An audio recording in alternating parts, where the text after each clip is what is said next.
We welcome you back to Philadelphia. The Atlanta Falcons won the toss. They received. That means they will be working into the wind here in the first quarter.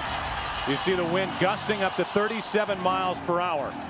And Jim Mora, 43-year-old Jim Mora, the 12th head coach in Falcons history, set the single season record as a rookie head coach with the total of 11 wins during the regular season. And no head coach in the history of the Eagles has won more games than Andy Reid. But what's been hanging over Reid in this Philadelphia Eagles group is getting past this round and into the Super Bowl. Who's going to Jacksonville? Glad you're with us. And catching it with his momentum, carrying him backward is Rossum, who had such a big week last weekend. Out to the 19. That is it. He was dropped immediately. Roderick Hood on the tackle, a 19-yard return, and Michael Vick, who didn't have to do much with his arm last week against the St. Louis Rams, but certainly did plenty with his legs, protected by this offensive line. Todd McClure is in the center of it all, making the offensive line calls. Backs and receivers. This was the best running team in the NFL this season. Warwick Dunn with a lot of T.J. Duckett mixed in. And they'll start in the shotgun.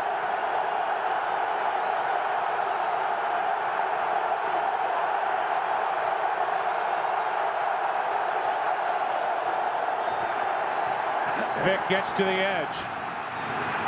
Doesn't get much. Picked up 2. Keith Adams on the stop. And we look at the defense for Philadelphia. Jim Johnson's crew. Jim Johnson, the most aggressive blitzer in the NFC. Up front, Kearse, Simon, Walker, and Burgess. They get Hollis Thomas back for the playoffs, and that's big when you play against a guy like Vick, to try to rotate in fresh defensive linemen. Trotter is such a difference maker at middle linebacker, and 3 Pro Bowlers in their very good secondary. 2nd and 8.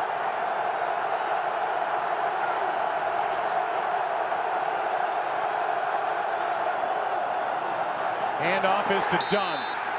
Dunn picks up 1. Keith Adams again. And it's Adams who's getting the start in place of the injured Mark Semino, a former Falcon.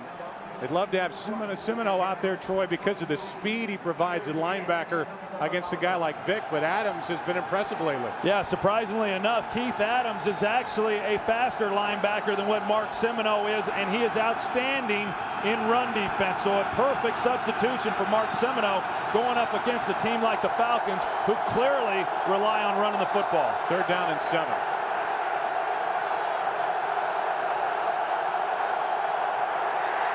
Timeout Atlanta. Working into the wind, and an early 3rd and long for Michael Vick and the Atlanta Falcons.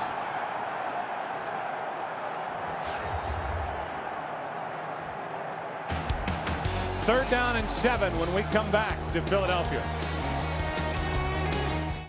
The NFC Championship on Fox is brought to you by Southwest Airlines, proud sponsor of the NFL and official airline of Super Bowl 39. So an early timeout for Atlanta, trying to avoid a 3-and-out on their first possession since 1970 in the postseason. Dome teams are 0-8 outdoors in championship games. And we do have a change for the Philadelphia Eagles. Javon Kearse is now playing on the defensive right side, right in the middle of your screen. That is to try and keep Mike Vick in the pocket as he tries to roll left.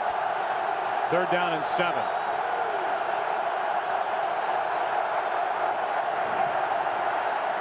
Vick going to try and run for it. Dawkins was his first to get his hands on him, and out to the 25. Time for a punt from Atlanta.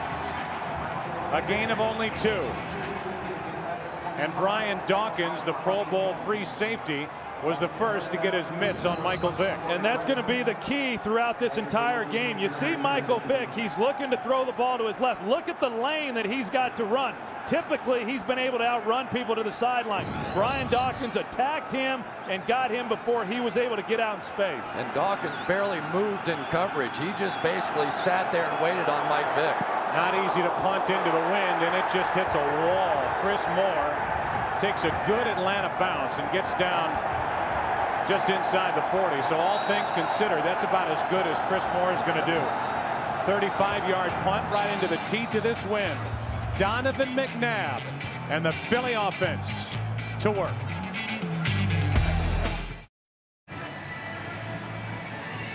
So I'll tell you what, nobody has been more animated along the sideline for the Philadelphia Eagles than Terrell Owens. Not playing today, went down on the 19th of December, but the Eagles believe if they get to Jacksonville and Super Bowl 39 that it's realistic that he could be in the lineup. Starting from their own 39. McNabb throws, pretty pass, first down, Pinkston. As he takes it just inside the Atlanta 49, a completion of 12 yards. Well, here we are, and Todd Pinkston, when a corner is off and gives him a free release, as Jason Webster is doing, he's pretty good at pushing that corner off and then coming out of his routes. We talked about it last week. Minnesota coverage against these receivers, something that they have struggled with. Be interesting to see if the Falcons start going more to that as the game goes along. On first down, pressure on McNabb, and he'll step up and run. Penalty flag on the play as McNabb is brought down just shy of the 40. And we'll see who the penalty is against. The Eagles saying that it's against Atlanta. One thing Ed Donatel, who's the defensive coordinator for the Falcons, believes going into this game is that McNabb will run more. Holding, 91, defense, 5-yard penalty from the end of the run, first down. They get Brady Smith. That's another first down for Philadelphia. Guys, I thought that was interesting, though, that with all the pressure on McNabb and with those great legs and what he can do as a running back carrying the football, he thinks McNabb will run more today than he has all year. And I agree, and I think he should. And I definitely think McNabb was trying to send a signal with that early run. Don't get too fancy with your pass rush, guys.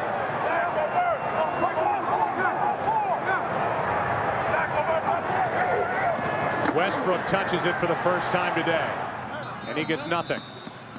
Let's look at the offense and the offensive line. The big story at the end of the day last week in their win over Minnesota was John Runyon hurting his right knee. He's okay. He's wearing a brace on that right knee, and he will have his hands full all day with Patrick Kearney. Pro Bowlers Trey Thomas on the left side. And as we said last week, the Vikings came in saying, where's Waldo for Brian Westbrook, trying to find out where he is every time the Eagles break the huddle. No doubt the Falcons are doing the same. Well, they won't have a hard time finding him right now. He's on the sidelines. Just where they'd like him to be. You know, you talk about Ed Donatel saying that they may run the ball more with Donovan McNabb. I think a big part of that is because Ed Donatel feels that he can hold up in coverage with these wide receivers. Timeout Philadelphia, 2nd and 10 when we come back.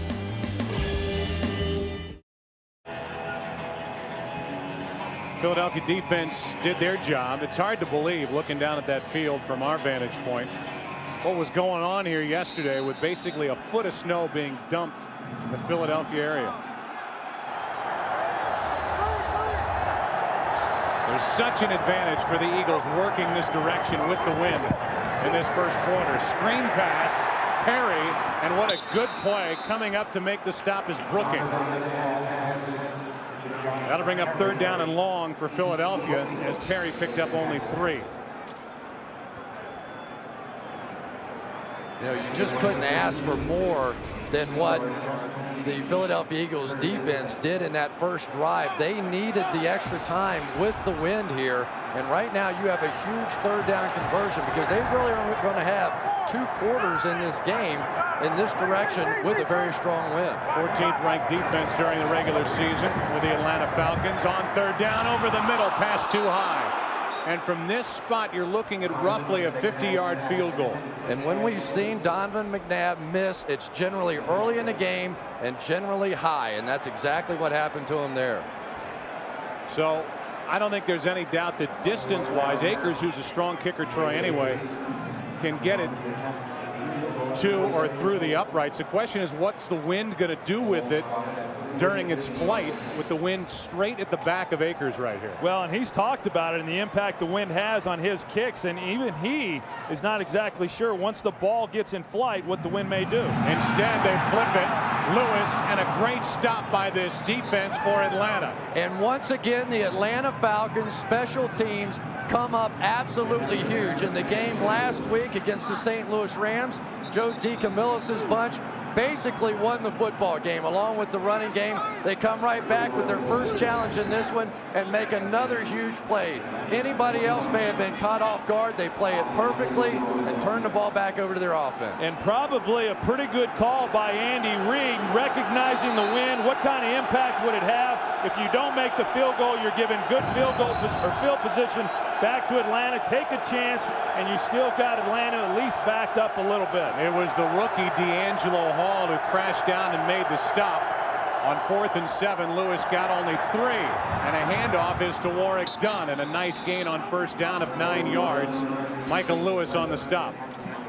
Just like they did a week ago, the Atlanta Falcons are going to have to face a defense. Look at all the guys around the line of scrimmage. And yet with an Alex Gibbs coached offensive line, they can run it against a 9-man front, a 10-man front. It just doesn't matter. They think strength against strength. They are better and stronger than are the Philadelphia Eagles up front. 2nd down and 1. Alex Gibbs, the offensive line coach for Atlanta.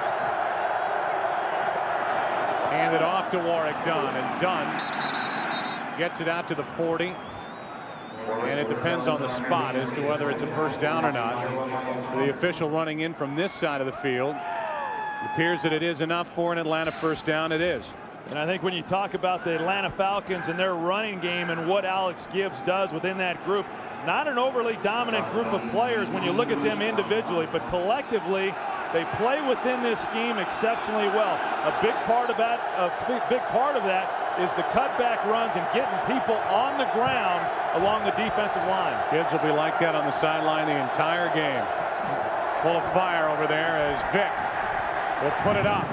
Fires, and the pass is incomplete. That'll be pass interference. Des White down the field, and it was Sheldon Brown who bumped him in the back before the football got there.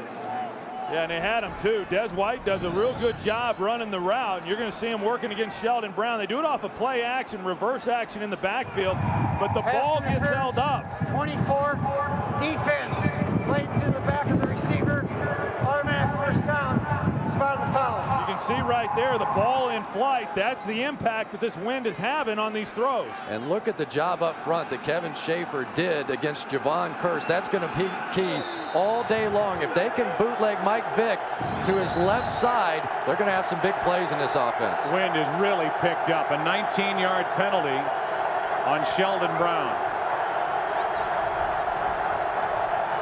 From the Philadelphia 41, they hand it to Dunn.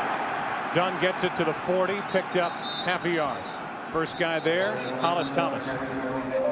Well, it's no secret when you're talking about defenses and how they're going to try to play the Atlanta Falcons. They're going to put 8 guys up in the box. They're going to put 9 guys in the box. They feel very comfortable with being able to cover the Falcons wide receivers one-on-one, and that's why you've got to start bringing wide receivers down in order to pick up some of those extra defenders within the run game. Boy, they crashed down hard on the right side that time. Michael Vick may start booting to his right. On 2nd down, Vick slings it to the fullback McCrary. Brought down by Adams, a gain of 3. 3rd long coming up. Yeah, you talk about Keith Adams and his speed. Not a great cover guy, but as we saw right there, one of the reasons why the Eagles feel confident in their ability to defense this Atlanta offense is because they got great team speed. And Jim Johnson told us the teams that have had success against the Falcons, they've had great team speed and they're good tacklers. The Eagles feel they too have both of those qualities. 3rd down and 7.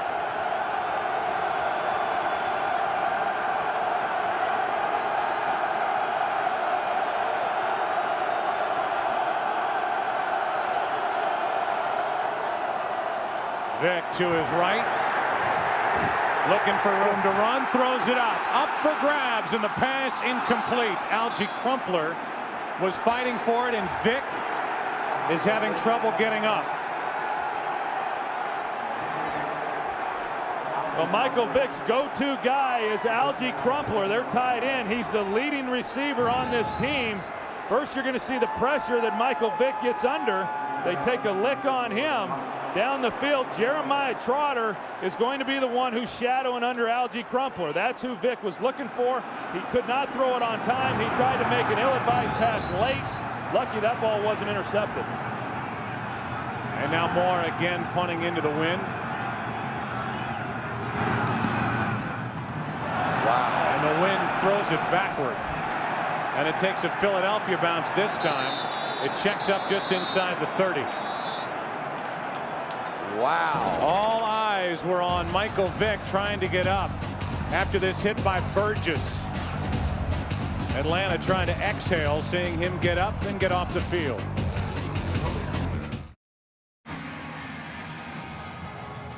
The wind blowing the snow around this stadium in Philadelphia. No score, and the Eagles get it for the second time. Algie Crumpler, in essence, went back to his basketball days in North Carolina to knock that floating pass down out of the hand of Michael Vick. Vick appeared to be okay, heading back to the bench, and now McNabb wants to put it up. As all day, and finds a receiver, Westbrook. It's off his hands. Good throw by Donovan McNabb. Incomplete, however, and down to Chris Myers. Yeah, moments ago, Michael Vick is shaking off the injury, appears to be okay. Could be overheard. One of the assistant coaches down here telling him, Mike, no need to put the ball, throw the ball up like that, especially against the wind. Wait till we have the wind with us to do that type of thing. I'll tell you what, after seeing that punt, you realize that the Eagles have to take advantage of the wind that they now have at their back here in the first quarter. If they come out of this quarter without points, that's a win for the Atlanta defense. That was an 8-yard punt, the last effort by Chris Moore. Eagles hand it to Westbrook. He goes nowhere. Brian Scott, the safety, came up and was the first one there. And the one thing that we've seen so far out of the Atlanta Falcons defensively is that the Eagles can't run the ball against them. They have been very stout coming up, making plays in the backfield, and once again forcing a 3rd and long for Donovan McNabb. And Troy, you make a great point.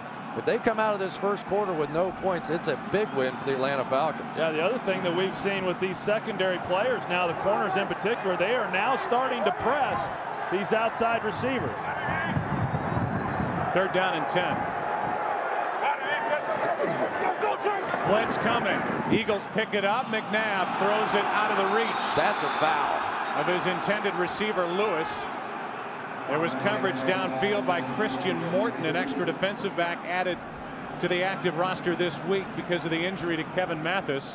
And there is a flag down, however, it's on the near side of the field. Boy, I tell you what, Freddie Mitchell. Prior to the pass, illegal use of the hands. Hands to the face, 21, defense. 5-yard penalty, automatic first down. Well, that's going to take care of it anyway, but Freddie Mitchell that time was running right down the slot, and maybe 20 yards down the field. He got jammed. There's the foul on the outside, hands to the face, even a little grab of the face mask there. Freddie Mitchell was fouled on the other side too, so at least so far in the bump and run coverage, Pinkston's coming out of that one okay. So a first down for Philadelphia instead of a punt. On the incompletion, they hand to Westbrook. Westbrook got out of the reach of Brooking for a moment and gain of 4. You know, you're talking about a defense for the Atlanta Falcons, guys, that at Kansas City in a 56-10 loss in October allowed 8 rushing touchdowns and 271 yards rushing. But what anybody talked about after that was the way Jim Mora handled the club.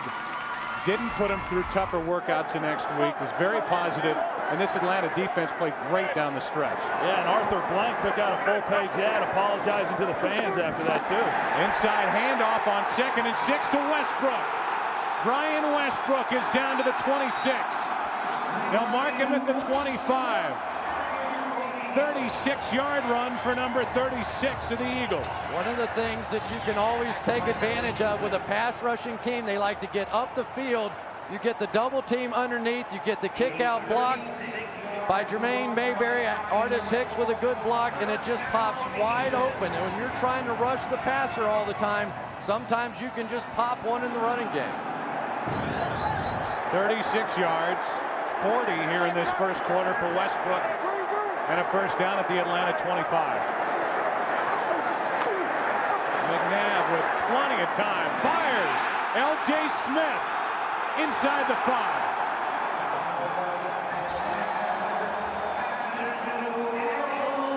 Well, this offensive line last week did a great job of giving Donovan McNabb protection, and it's continuing on into this game.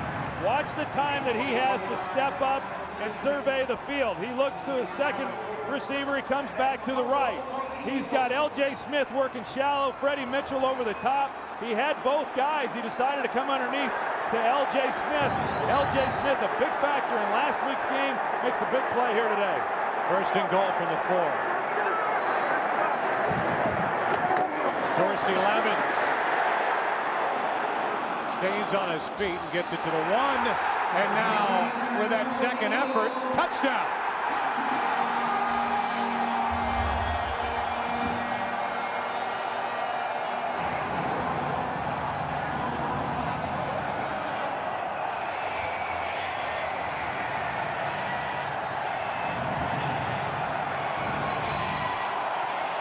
Mayberry at the left, at the right guard position is just going to simply turn his man out, Antoine Lake, on that one, and just create a huge hole up the middle for Dorsey Levens. This has been a very physical drive as the Eagles come back and just run the ball right at the Atlanta Falcons on this one. What an effort by Levens to get it into the end zone.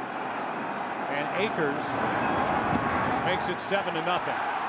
For a team like the Philadelphia Eagles playing in their 4th consecutive NFC Championship game, it was imperative that they get on the board first and not have that here we go again mentality.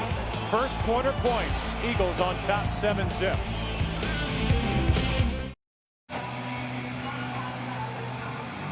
It's a 7-0 Eagles lead with 4:16 remaining in this first quarter. Skies are blue, wind is whipping around, and there's the scoring drive for Philadelphia. Yeah, and I think you got to go back to the illegal contact play on D'Angelo Hall that kept that drive alive. Otherwise, the Eagles would have been punted. The hands to the face call on D'Angelo Hall continued the drive. Then the big run by Westbrook, the completion to L.J. Smith, and a great effort on that run by Dorsey Levens to get it into the end zone. And for Philadelphia, their first touchdown in the last 129 minutes, 52 seconds of conference championship games. Yeah, that goes back to the first quarter of the championship game 2 years ago when they hosted Tampa Bay. First possession of the game, they took the ball right down the field. Deuce Staley scored the touchdown. Last touchdown they had scored in championship play, of course, held to a field goal last year. But remember, because the Falcons had moved the ball, if they had been able to get off an ordinary punt, the Eagles would have been backed up, but it was only an 8-yard punt. And in the second quarter, the Philadelphia Eagles are going to have to face that.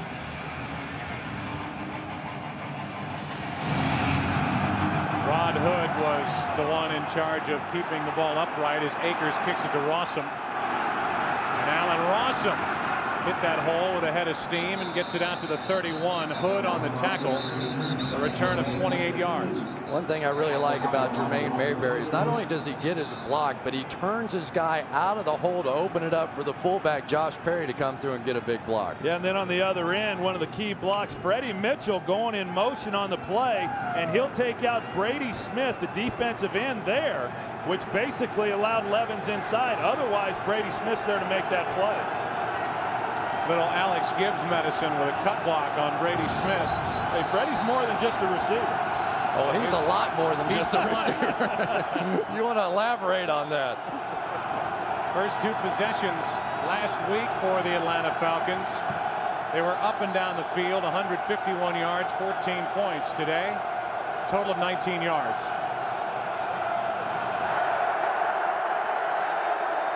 On first down, Vick keeps it and throws it away. Wind almost brought that ball back into play. Sunday, February 6th, one of the biggest names in all of music will be performing live during television's most watched event. Don't miss Paul McCartney in the America West Mortgage Super Bowl 39 halftime show. Sunday, February 6th, only on Fox. Second down and 10 for Atlanta.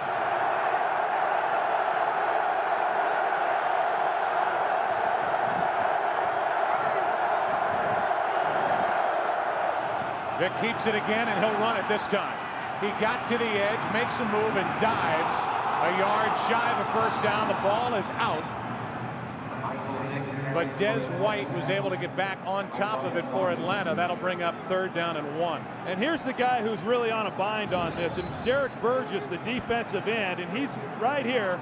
And what he's got to do is try to squeeze the cutback lane and at the same time be able to get back to the outside and make a play on Michael Vick. And quite frankly, you can't do both. You've got to make a decision, go upfield to contain Mike, and then hopefully you get help from the safety or linebacker to fill the gap. 3rd down and 1.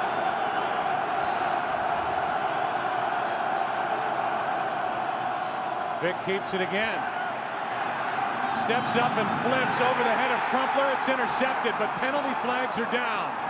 Sheldon Brown with the interception. Out of bounds at the 35, but we'll check the marker. And this appears to be against the Philadelphia Eagles, which would eliminate the turnover and give Atlanta a 1st down. We'll wait and see. We'll get the call from Bill Carollo. Pretty gutsy call that time on 3rd and about half a yard. Put the ball in Mike Vick's hand and have him throw it down the field into the wind. Prior to the pass, holding, 32, defense, 5-yard penalty, automatic 1st down. Now you're going to see Algie Crumpler. Michael Lewis is the one who's covering Algie Crumpler right there when he turned him. That's what brought the flag.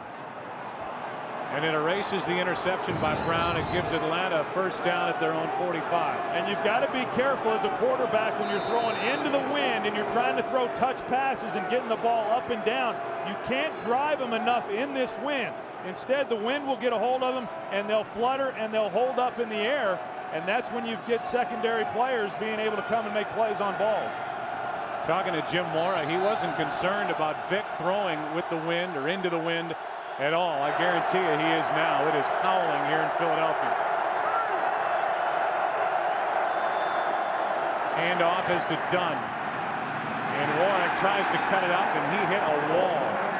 Jeremiah Trotter, Keith Adams, and what a difference Chris Collinsworth Trotter has made to this defense since taking over in week 9. Yeah, it was kind of entertaining talking with Jeremiah Trotter when we said, how in the world did the Falcons run up all those yards last week against the St. Louis Rams? And his answer was, did you watch the Rams play? He said, I guarantee you they will not come out here and run the ball against us like they did a week ago. 2nd down and 8.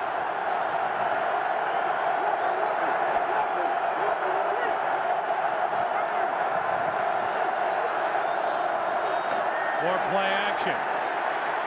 Vick stops. Curse is now in his way. Javon Curse can't bring him down. Vick in the open field. A 1st down for Atlanta at the 40.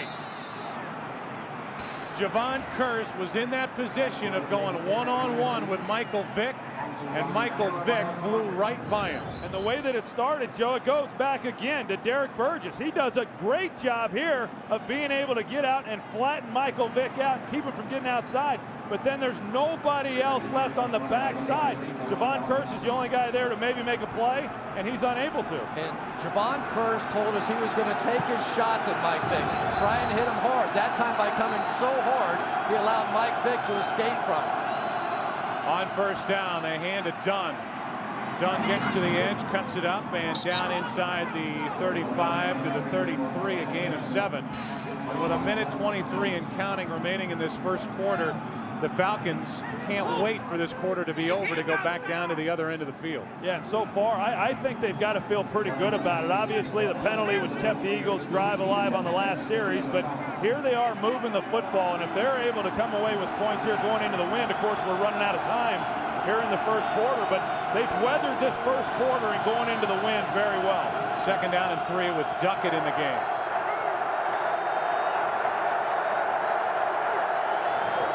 Duckett gets it, and the bigger back gets to the 31, picked up 2.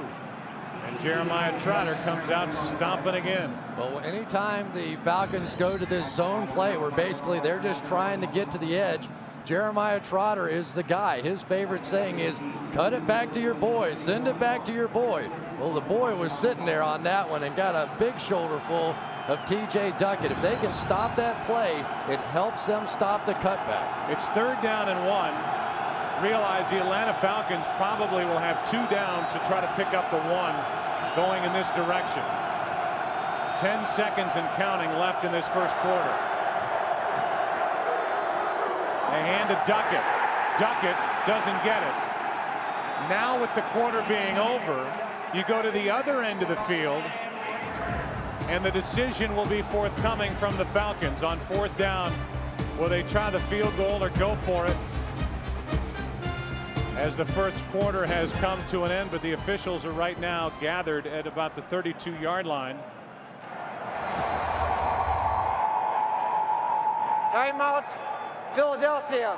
That's the team's second charge timeout. What a smart play by the Philadelphia Eagles as they spend a timeout. Reset the game clock to 1 second. And the interesting thing is, guys, they may spend a timeout and give Atlanta. I don't know if it's a good decision. Easier to go for it on 4th down. I don't know. I think it was a good decision because if they had not called the timeout, the clock runs out. Now it's an easy decision to attempt the field goal and make it a 7-3 ball game. Now you've got to make a decision because I'm not sure. We were watching their kicker, and it is a extremely tough kick going into the wind from that place on the field.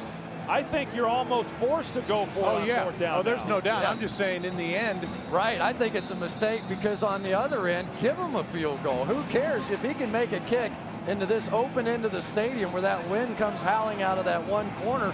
Give them 3 points. We'll take the football back. If they hold them here, obviously it's tremendous for them, but you're also, if they're turning around and going the other way, looking at the possibility they're scoring a touchdown. Well, yeah, that's what your argument is based on the Eagles not being able to stop them. Obviously, you don't call timeout if you don't think your defense will make the stop here. I'm just saying, I would rather them kick a 48-yard field goal in this kind of wind than give them a chance on a 4th and 1. Maybe it'll work out for them. Duckett is the tailback.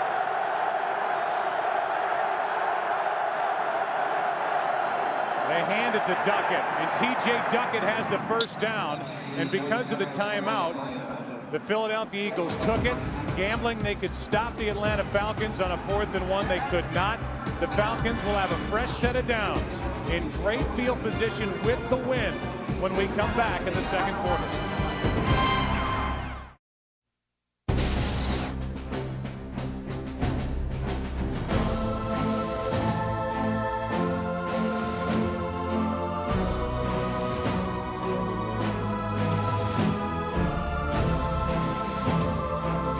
The elements, banging heads, the Philadelphia Eagles, the Atlanta Falcons.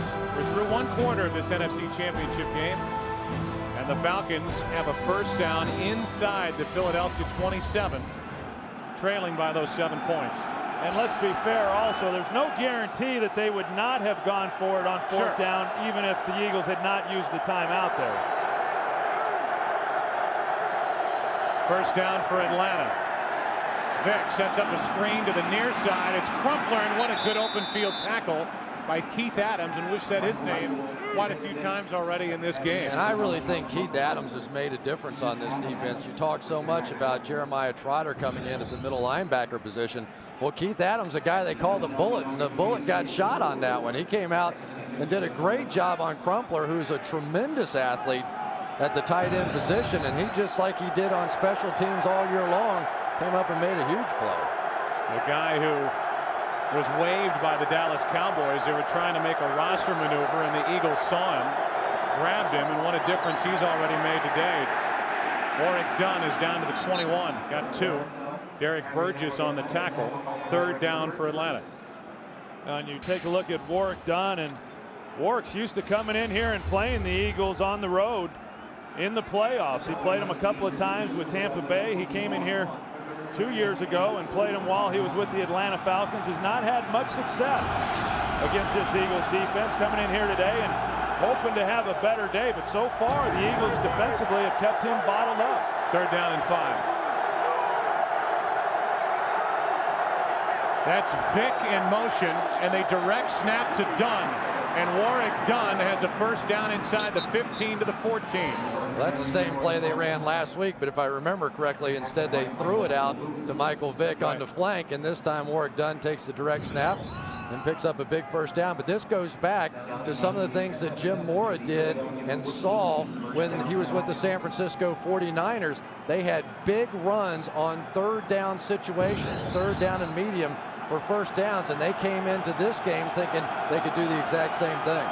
How many sets of eyes in the Eagles defense do you think followed the body of Vick going in motion, and they run it to the other side with Dunn for the first down? From the 14, that's Crumpler. Michael Lewis can't bring him down immediately, and Crumpler is down to the 6. Picked up 8. Yeah, that's one of the advantages that you get when you got a tight end like Algie Crumpler, and we're really seeing them all over the league right now with some of the other players, Tony Gonzalez and Antonio Gates, and they're in San Diego. And when you're able to split those type of guys out, you get a safety out there on them, because the Falcons believe that wherever they put Algie Crumpler, if they put anybody on him other than a corner, they feel it's to their advantage. 2nd down and 2.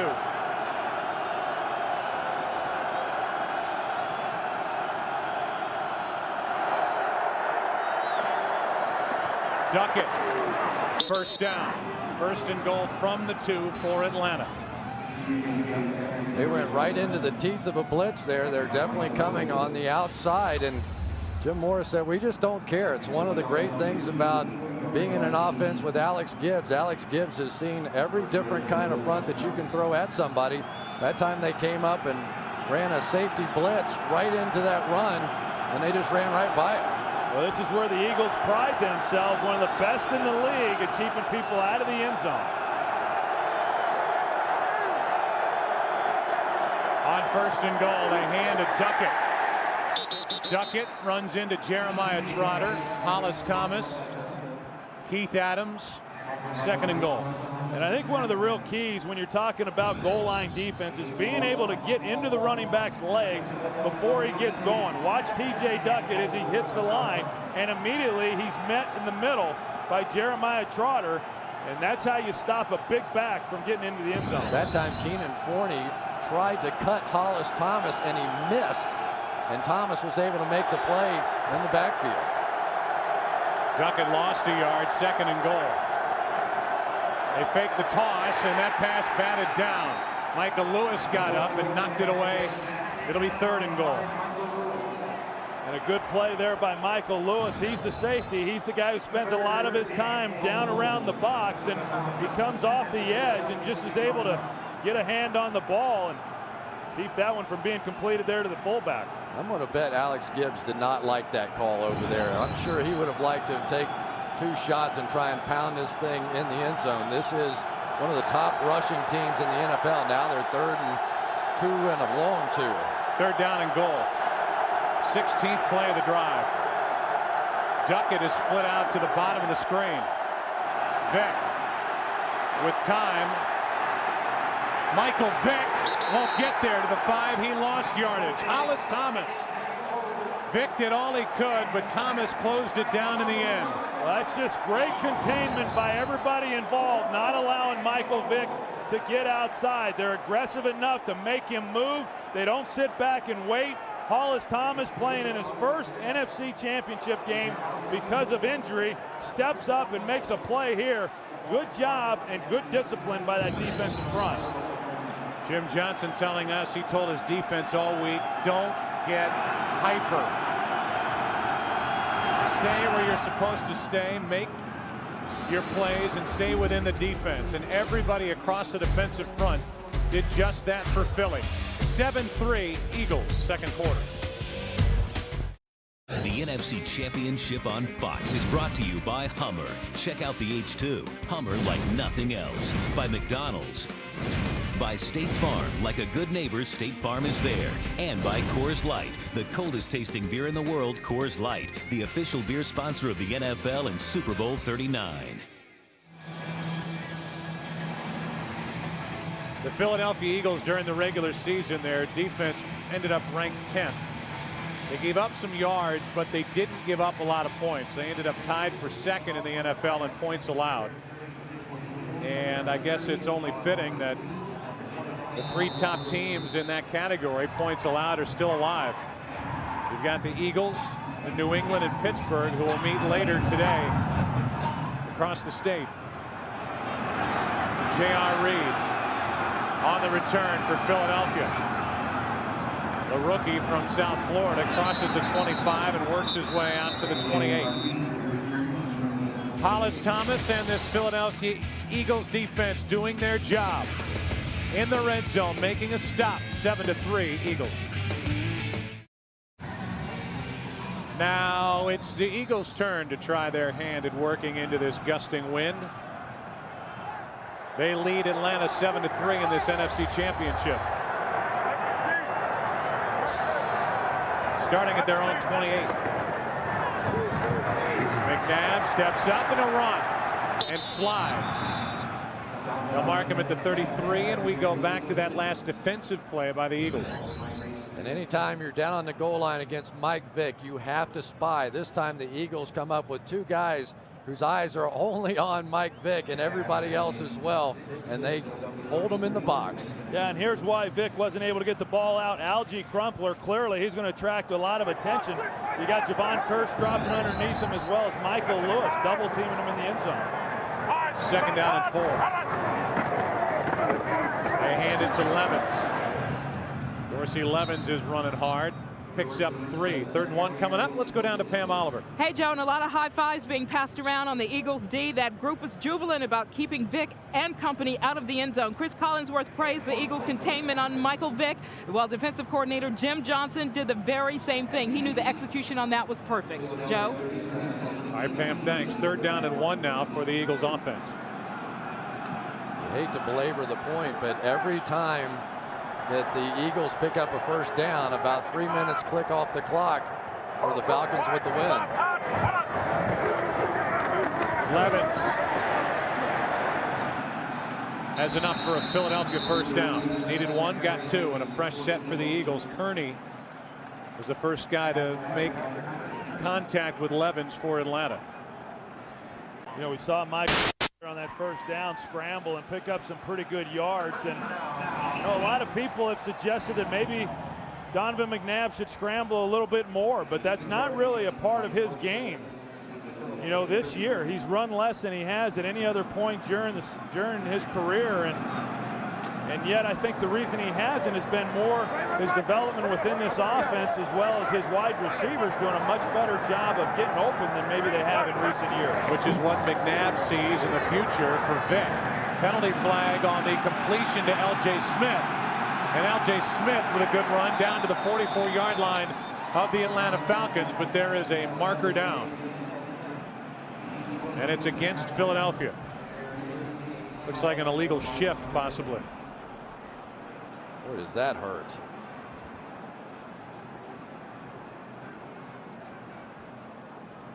Would have been a 17-yard play to Illegal Smith. shift on the offense. 2 men moving and not resetting. 5-yard penalty. Replay 1st down. Freddie Mitchell is going to reset himself, get up on the line of scrimmage, but never actually get set. You see the secondary move, and that is 2 men in motion and the penalty. Yeah, and the only way it could have been legal would have been if L.J. Smith had come to a complete stop as well. Then it's fine. But because L.J. Smith was in motion when Freddie Mitchell moved, they drew the flag. So that wipes away the 17-yard catch and run by L.J. Smith. Brings up 1st down and 15. They hand it. It's over. Dorsey Levens. Chris Draft on the tackle, a gain of 4, and we haven't seen much of Brian Westbrook at this point.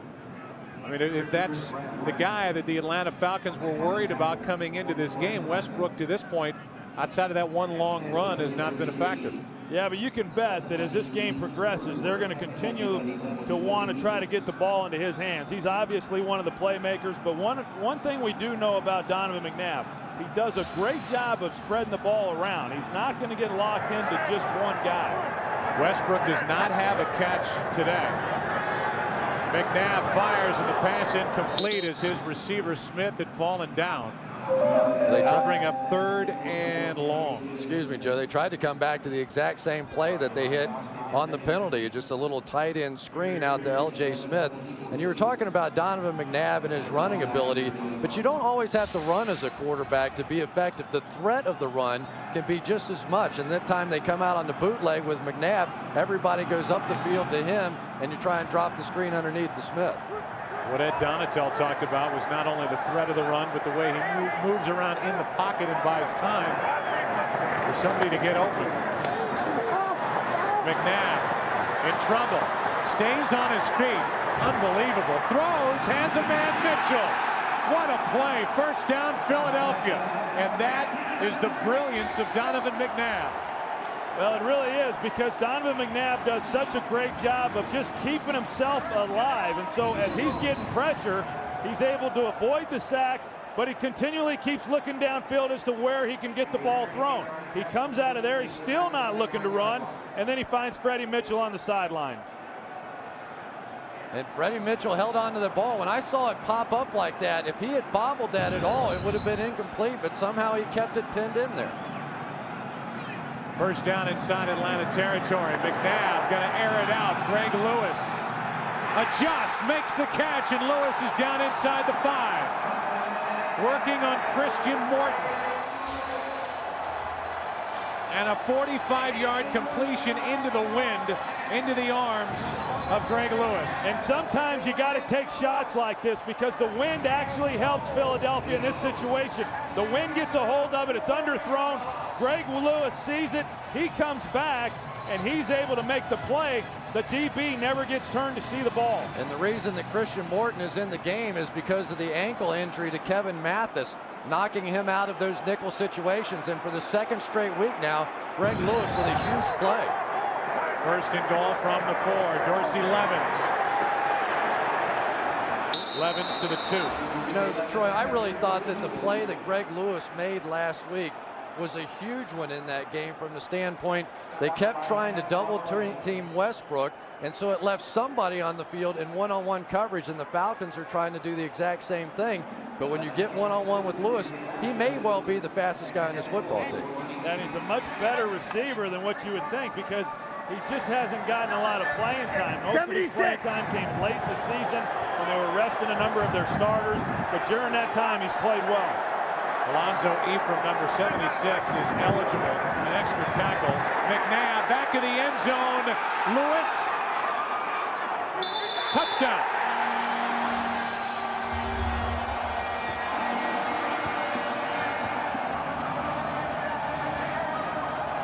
So much for having trouble working into the wind. Well, we'll see what happens here. Chad Lewis going to the corner. He had him right away. He floated this one a little bit. Did he get his feet in? One's in. The second is questionable. I think you're going to get a challenge on that one. We already got it. I mean, usually when you tap that other toe, you see some dirt fly, and I'm not so sure the dirt was flying on that one. No, I don't think he got it in, Chris. I think he got the left one down there, and then look at the right foot, and it looks like the right toe comes down on the white chalk. There was something that flew up, but I think it was from his left foot and not his right foot. Atlanta is challenging the ruling on the field. There was a touchdown. We will take a break. Bill Carollo will give it a look under the hood. Terrell Owens and all of the Eagles and their fans hoping that the call will stand. The NFC Championship on Fox is brought to you by Saturn. People first.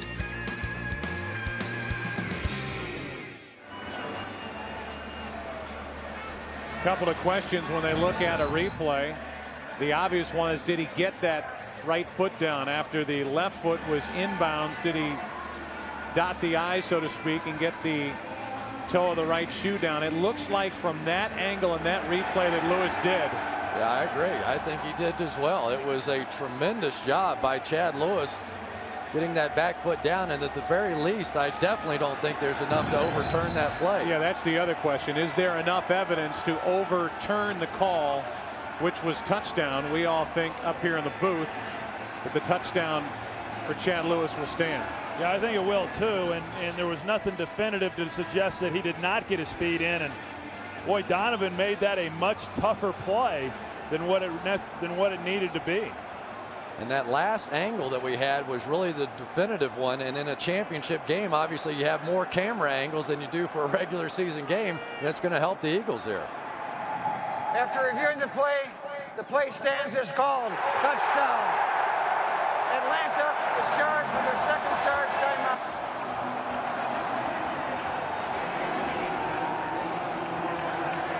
So that makes it 13-3 with the extra point coming from David Akers. Just a tremendous drive by the Philadelphia Eagles going into the win, hitting the big pass plays, and really eating up basically the whole quarter that the Atlanta Falcons had the win.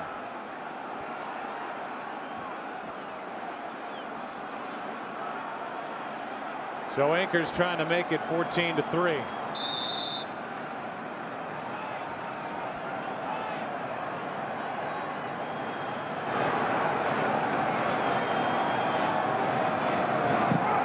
Now we'll see what kind of an answer the Atlanta Falcons have. Donovan McNabb completes it to Chad Lewis on the drive, a 45-yard completion to Greg Lewis.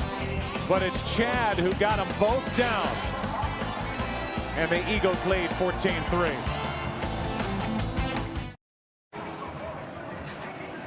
Under 5 to play in this first half of the NFC Championship game. And the home team, the Philadelphia Eagles, lead by 11. David Akers will kick it into the wind. Allen Rossum is waiting deep for the Falcons. Pretty good kick by Akers, and Rossum from about the 6.5. Good return out to the 30. Donovan McNabb has put the pressure of all the past failures of the Philadelphia Eagles in NFC Championship games squarely on his shoulders, trying to get Philly to the Super Bowl. He's put together a very good first half.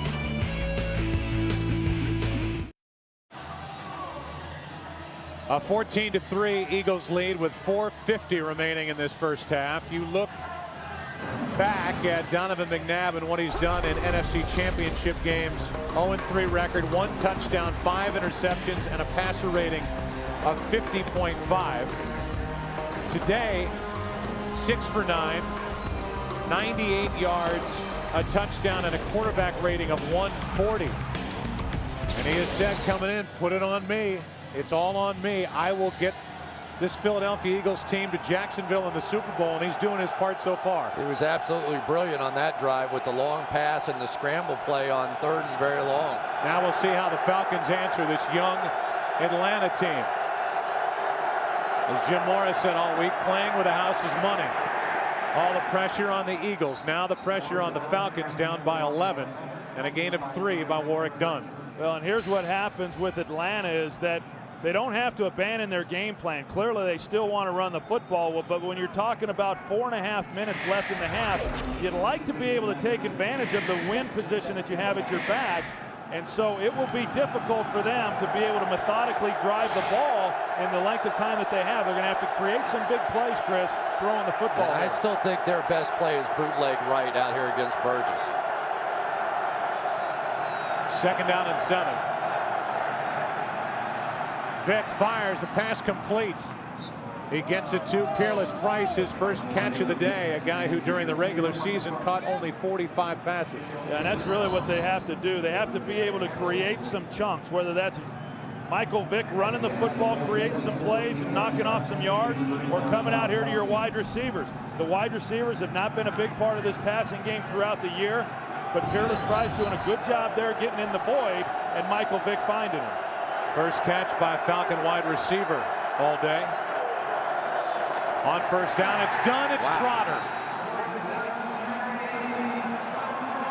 And nobody's motor's going any faster than Jeremiah Trotter, just like last week. Well, Trotter played the best game of his football career a week ago, and he's following it up with another great one here today. That time they get some penetration inside. I believe that was Javon Curse, the offensive lineman, tried to block him and had to leave Trotter alone. What do you say, Troy? Turn it back to your boy. Turn it to your boy. There you go. He took care of it himself. 2nd down and 13. Atlanta with only 1 timeout left. Pass too high for Crumpler. And a penalty flag at the very end of the play. It was thrown by the referee, Bill Carollo. And they get Philadelphia for roughing the passer. Personal foul, roughing the passer, a blow to the face mask, 91, defense, 15-yard penalty, automatic first down. Sam Rayburn. Yeah, that's Sam Rayburn. You're going to take a look at what happened, and you know, you come in as a defensive lineman and you're trying to knock the ball down and you hit the helmet, and you know, obviously intent was not to injure, but that's the rules. That's what they've been calling. They've been consistent with it all season. You hate to see drives remain alive on those kinds of penalties.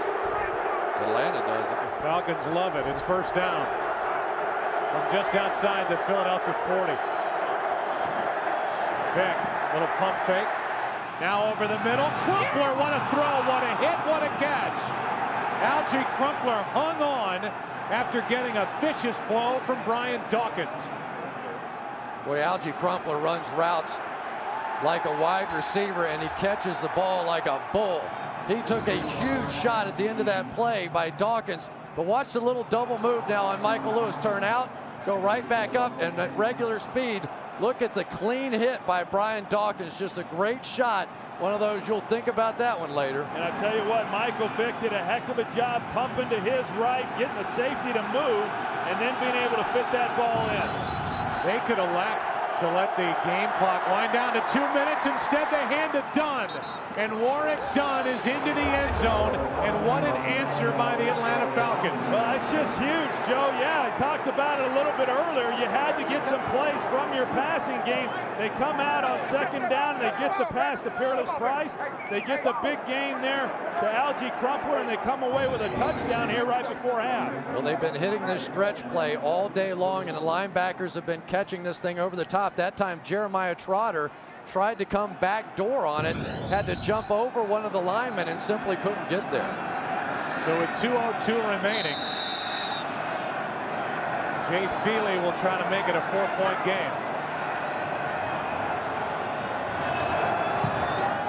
And he drills it through. The point I was going to make is they reset the play clock. So if the Falcons wanted to let the play clock and the game clock wind down to the 2-minute warning, they could have let Crumpler go over, clear the cobwebs a little bit, then come back out for that first down play. Instead, they hand it to Warwick Dunn, and he just scoots right into the end zone. Well, I tell you what, that is a huge drive for the Atlanta Falcons in this game. To get the ball with a little over 4 minutes in the first half, wind at your back, you're down 14-3, and to be able to move the ball down and be able to come away with a touchdown, that's huge. And maybe most importantly is the fact that Michael Vick maybe gets a little confidence going right now, because they really didn't roll him out. They didn't do anything fancy. They dropped him back in the pocket. And now if you establish that part of Michael Vick's game, a lot of other things start to open up. Two of his best throws, Troy, the completion to Price, and then that beautiful throw to Crumpler, and how he hung on to that. It's amazing on a cold day to suffer that hit and make the catch was impressive. Well, so many times we talk about Michael Vick and his ability to run and how maybe he can't sit in the pocket and deliver the ball. We certainly witnessed it on that drive. A couple big throws, none more important than the one that he fit in there to Algie Crumpler. And you're right, what a catch he made. But what a big drive and a big game. So it's 14-10. And the wind's going to start knocking the football off the tee. So they're going to have to bring in Aaron Beasley to hold it, as Feely will kick it off with the win. You know, we came in here talking about these two quarterbacks, and so far neither has disappointed. These two guys among the very best that are playing the game right now.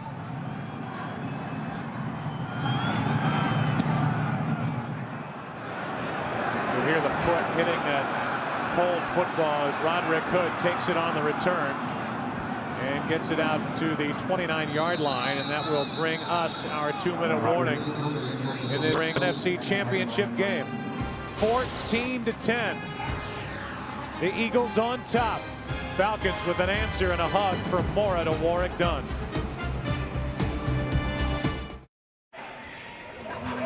Philadelphia with the ball, a 4-point lead starting at their own 29. Let's go down to Pam Oliver. All right, Joe, as we watch both quarterbacks handle the win, unlike his Atlanta counterpart, Donovan McNabb spent a good 20 to 25 minutes before the game checking out the win, just like he did on that long catch by Greg Lewis. He threw a bunch of deep balls into the wind earlier today, and he told me that he is not at all uncomfortable with the wind conditions. Back to you.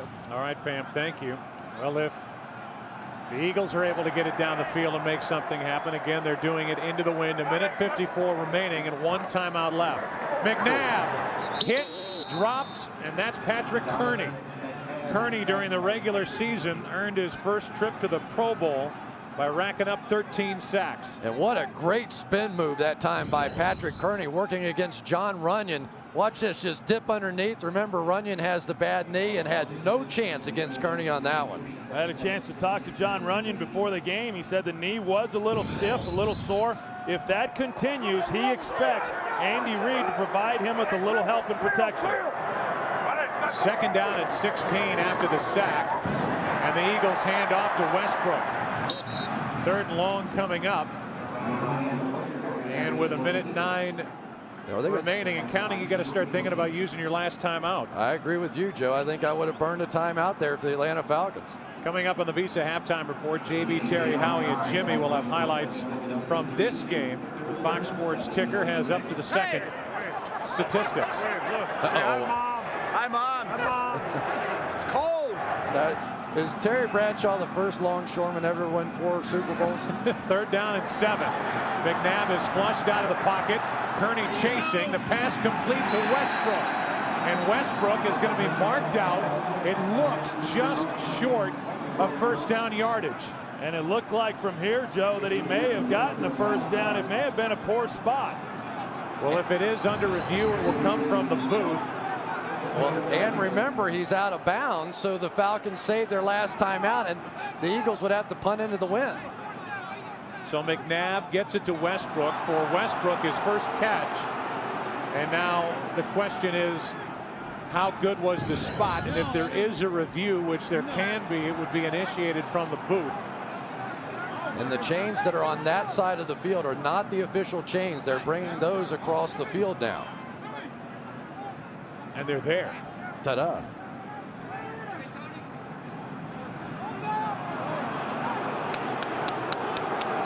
So about 6-7 inches short, and there's no decision here for the Eagles. They will have to punt if there is no review, and we get a look at it from up above.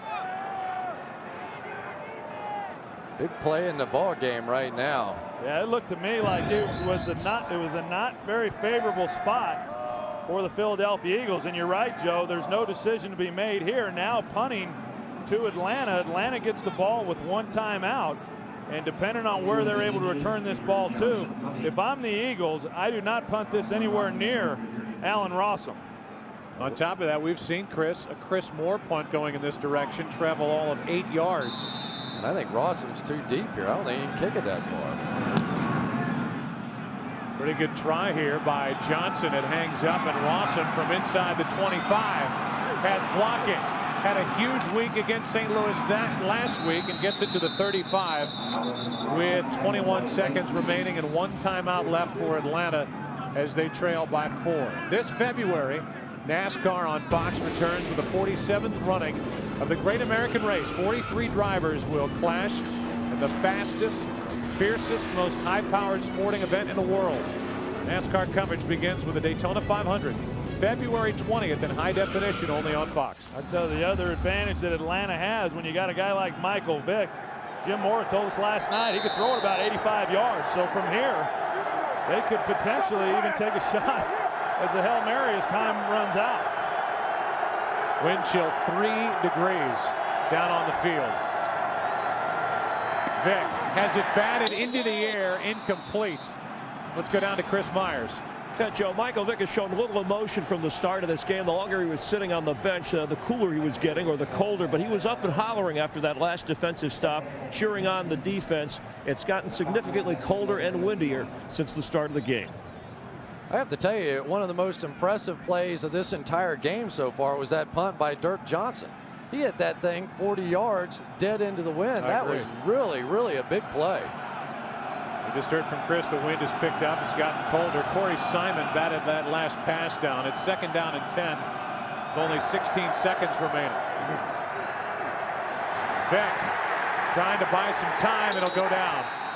And that should just about assure that the score at halftime will be 14-10, and it will. That does it for the first half of this NFC Championship. Javon Kearse making that last play. Vick, McNabb. Falcons, Eagles. And it's 14-10 Philadelphia. 1 half to go. A trip to the Super Bowl on the line. Visa halftime show coming up after this from your local Fox station.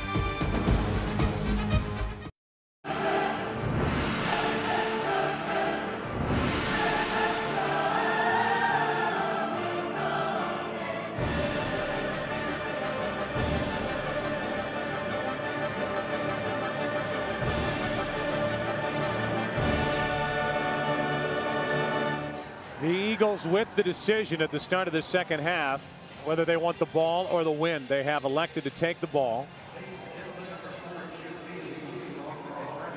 Feely will kick it into the wind, and off we go. So Jay Feely will get rid of it, and on the return it'll be Reed and Hood waiting deep. This is Reed on the run.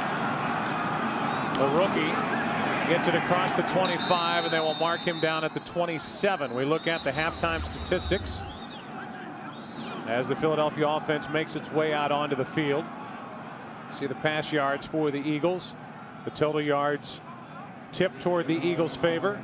And those penalties that Howie Long talked about, the Visa halftime show, wiped away a couple of big plays, including an interception by Sheldon Brown. And I think maybe the most important statistic is that the Eagles have matched the Falcons in rushing yards. Clearly the way that Falcons thought they were going to win this game is running the football. You see the weather. Temperature has dropped. The wind has died down a little bit as the Eagles hand to Westbrook. And Westbrook, who was the focus of this Falcons defense coming in on the day, carries it for 3.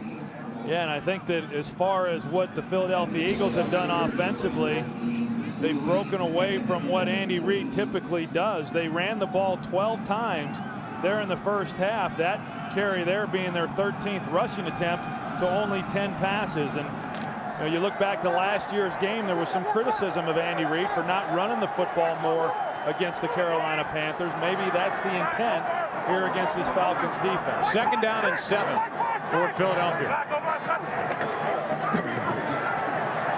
McNabb with plenty of time completes it to Westbrook, only his 2nd catch, and Westbrook is forced out by Stewart. They'll mark him across the 35, picked up 5, 3rd and short coming up.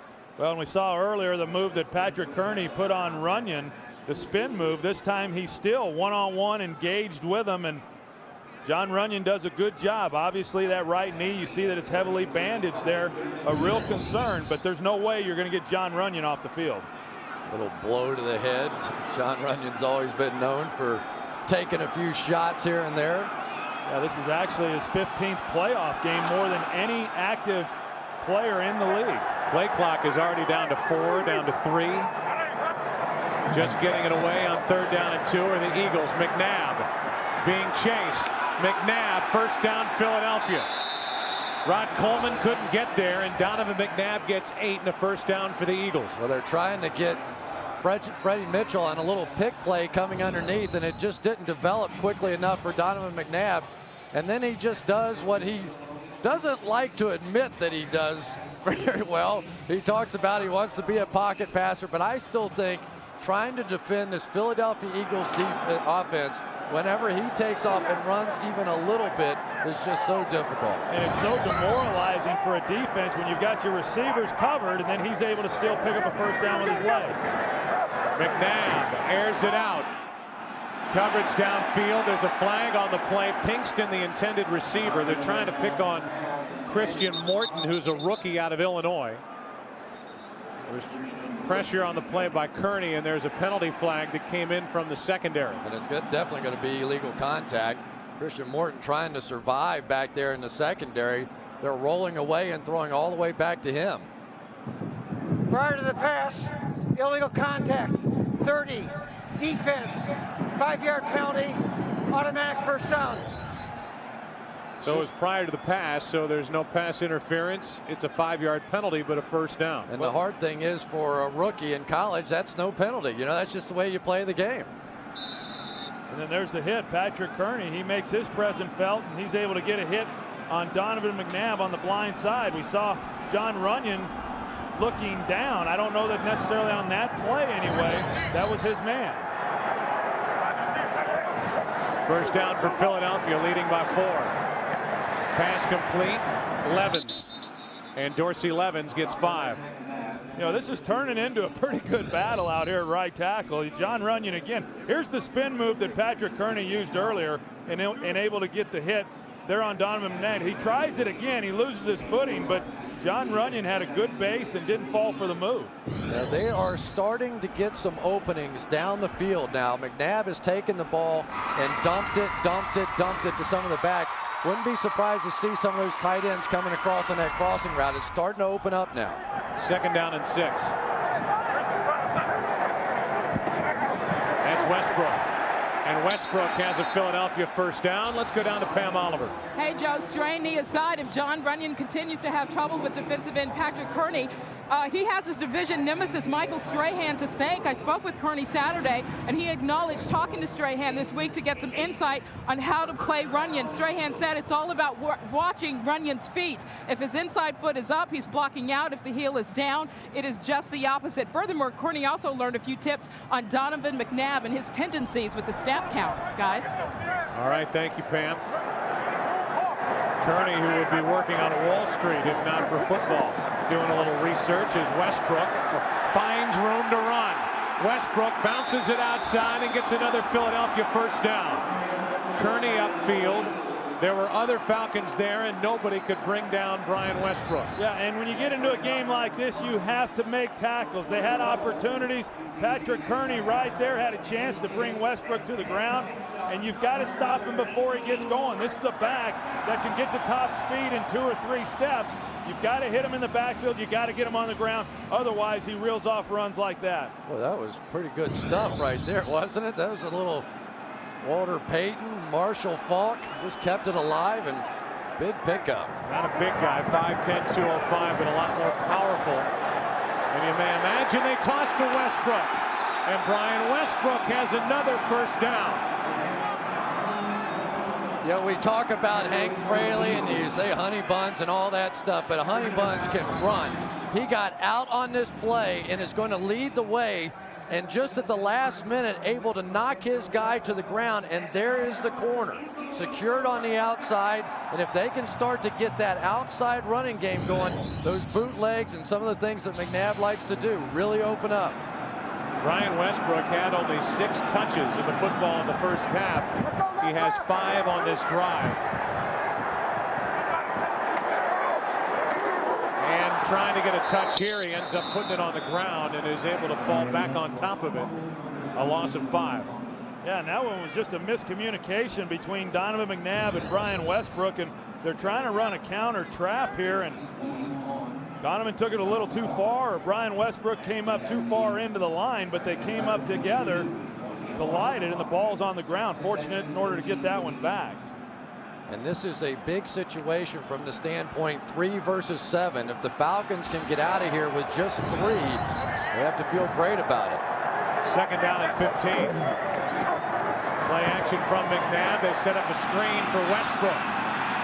Westbrook got past Brooking and is brought down at the 13-yard line, got 9. Corey Hall on the tackle. You know, Chris, you talked just a minute ago about Hank Fraley. Watch him, the center, number 63. He's really good at screens because he moves around extremely well, especially once he gets out in space. Look at the job he does right there on D'Angelo Hall. That's a corner, and to be able to even get a body on an athletic corner like that really says a lot for the athleticism of Hank Fraley. Third down and 6.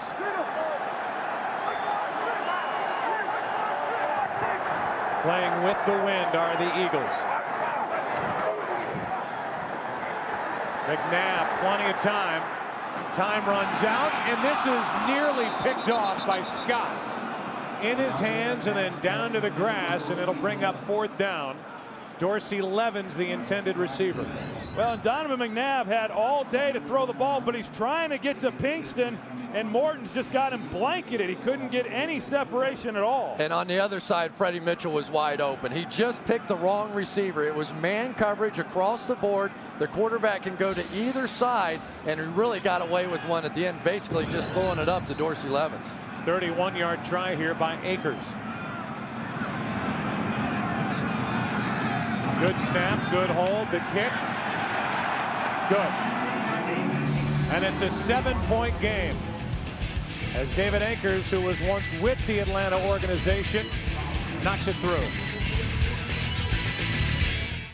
The NFC Championship on Fox is brought to you by Southwest Airlines, proud sponsor of the NFL and official airline of Super Bowl 39. 7-point game, the field goal from 31 yards hit by David Akers. Brian Scott had an interception that was just sitting there for him, went up with one hand, couldn't haul it in.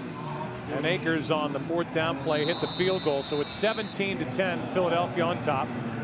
8:55 left, third quarter, and Akers, at some point they're going to figure out that they're just going to have somebody hold. It's not going to stay today. For these kickoffs. I mean, every time they try and do it without somebody there, it blows off the tee. Rod Hood, the one who did it last time, and it looks like he'll try it again, and Rossum waits deep for Atlanta. You know, and we probably didn't say enough about the opportunity that Brian Scott didn't take advantage of. I mean, when you get into games like this, championship games, you never know what play is going to change the outcome of the game. And when you get an opportunity, you've got to make the most of it. He had one there and failed to capitalize. Hood doesn't look too excited about holding that ball on the tee.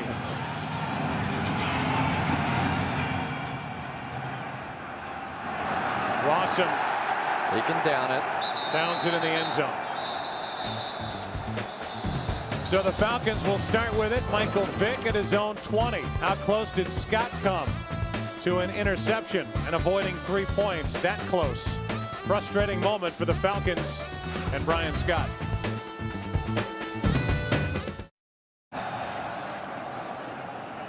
The last 3 seasons, very good Philadelphia Eagles teams have had their year end in this round. The NFC Championship game. The Eagles lead by 7. 8:55 to go, third quarter.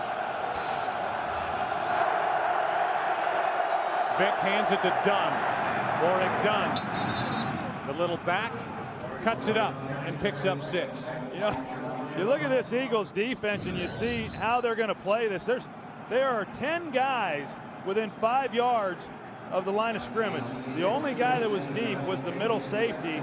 Obviously, they're expecting run, and they're doing everything that they can in order to stop that. No team in the NFL had fewer receptions by their wide receivers or fewer yards by their wide receivers than the Falcons this year.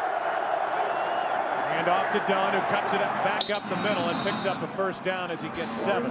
Well, that's the second straight play now that we've seen. Remember all the stretch plays in the first half where they kept trying to get it to the edge, and they really never did the cutback very much. And neither one of those have been the full cutback plays, but they're now starting to look a little bit backdoor.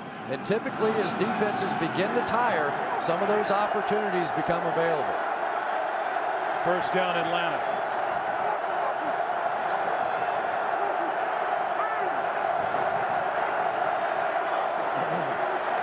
Play action from Vick. Vick knocked down and sacked. Darwin Walker, Derek Burgess, and another example of this Philadelphia defensive front staying there in front of Michael Vick and giving him nowhere to go. It becomes a chess match between Jim Johnson and then the offensive coordinator, Greg Knapp. That time, Jim Johnson played coverage. You see there, he's got 4 deep. And then he brought the pressure up front with his defensive line. Nowhere to throw the football for Vick, and the line got to him before he could get rid of it. And Lito Shepherd just all over Peerless Price, and that's exactly what happened. A loss of 9 as Burgess got Vick for the sack. A gain of 3 here by Dunn, and the tackle made by Adams and Burgess. But what you can't do against Jim Johnson teams is when you give up those sacks, now you're in 3rd and long situations. Now he can call anything. Michael Vick had time to get rid of the football on that last one, but he took the sack instead. Yeah, and the only guy in the NFL this season that was sacked more times than Michael Vick was David Carr. So you leave yourself too many times where you have to overcome a lot of yards. 3rd down and 15. Eagles come on a blitz. Vick flips it to Jenkins, and he is brought down immediately by Brown. 4th down.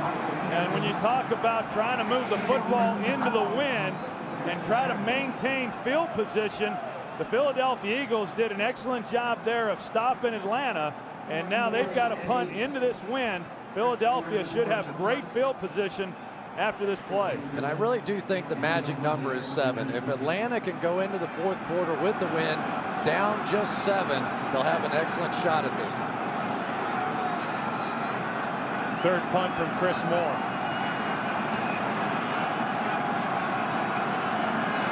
Two guys waiting deep for Philadelphia, and Moore's punt hits that wall of wind and is touched at the 47. Only an 18-yard punt. Good field position for the Eagles, who lead by 7.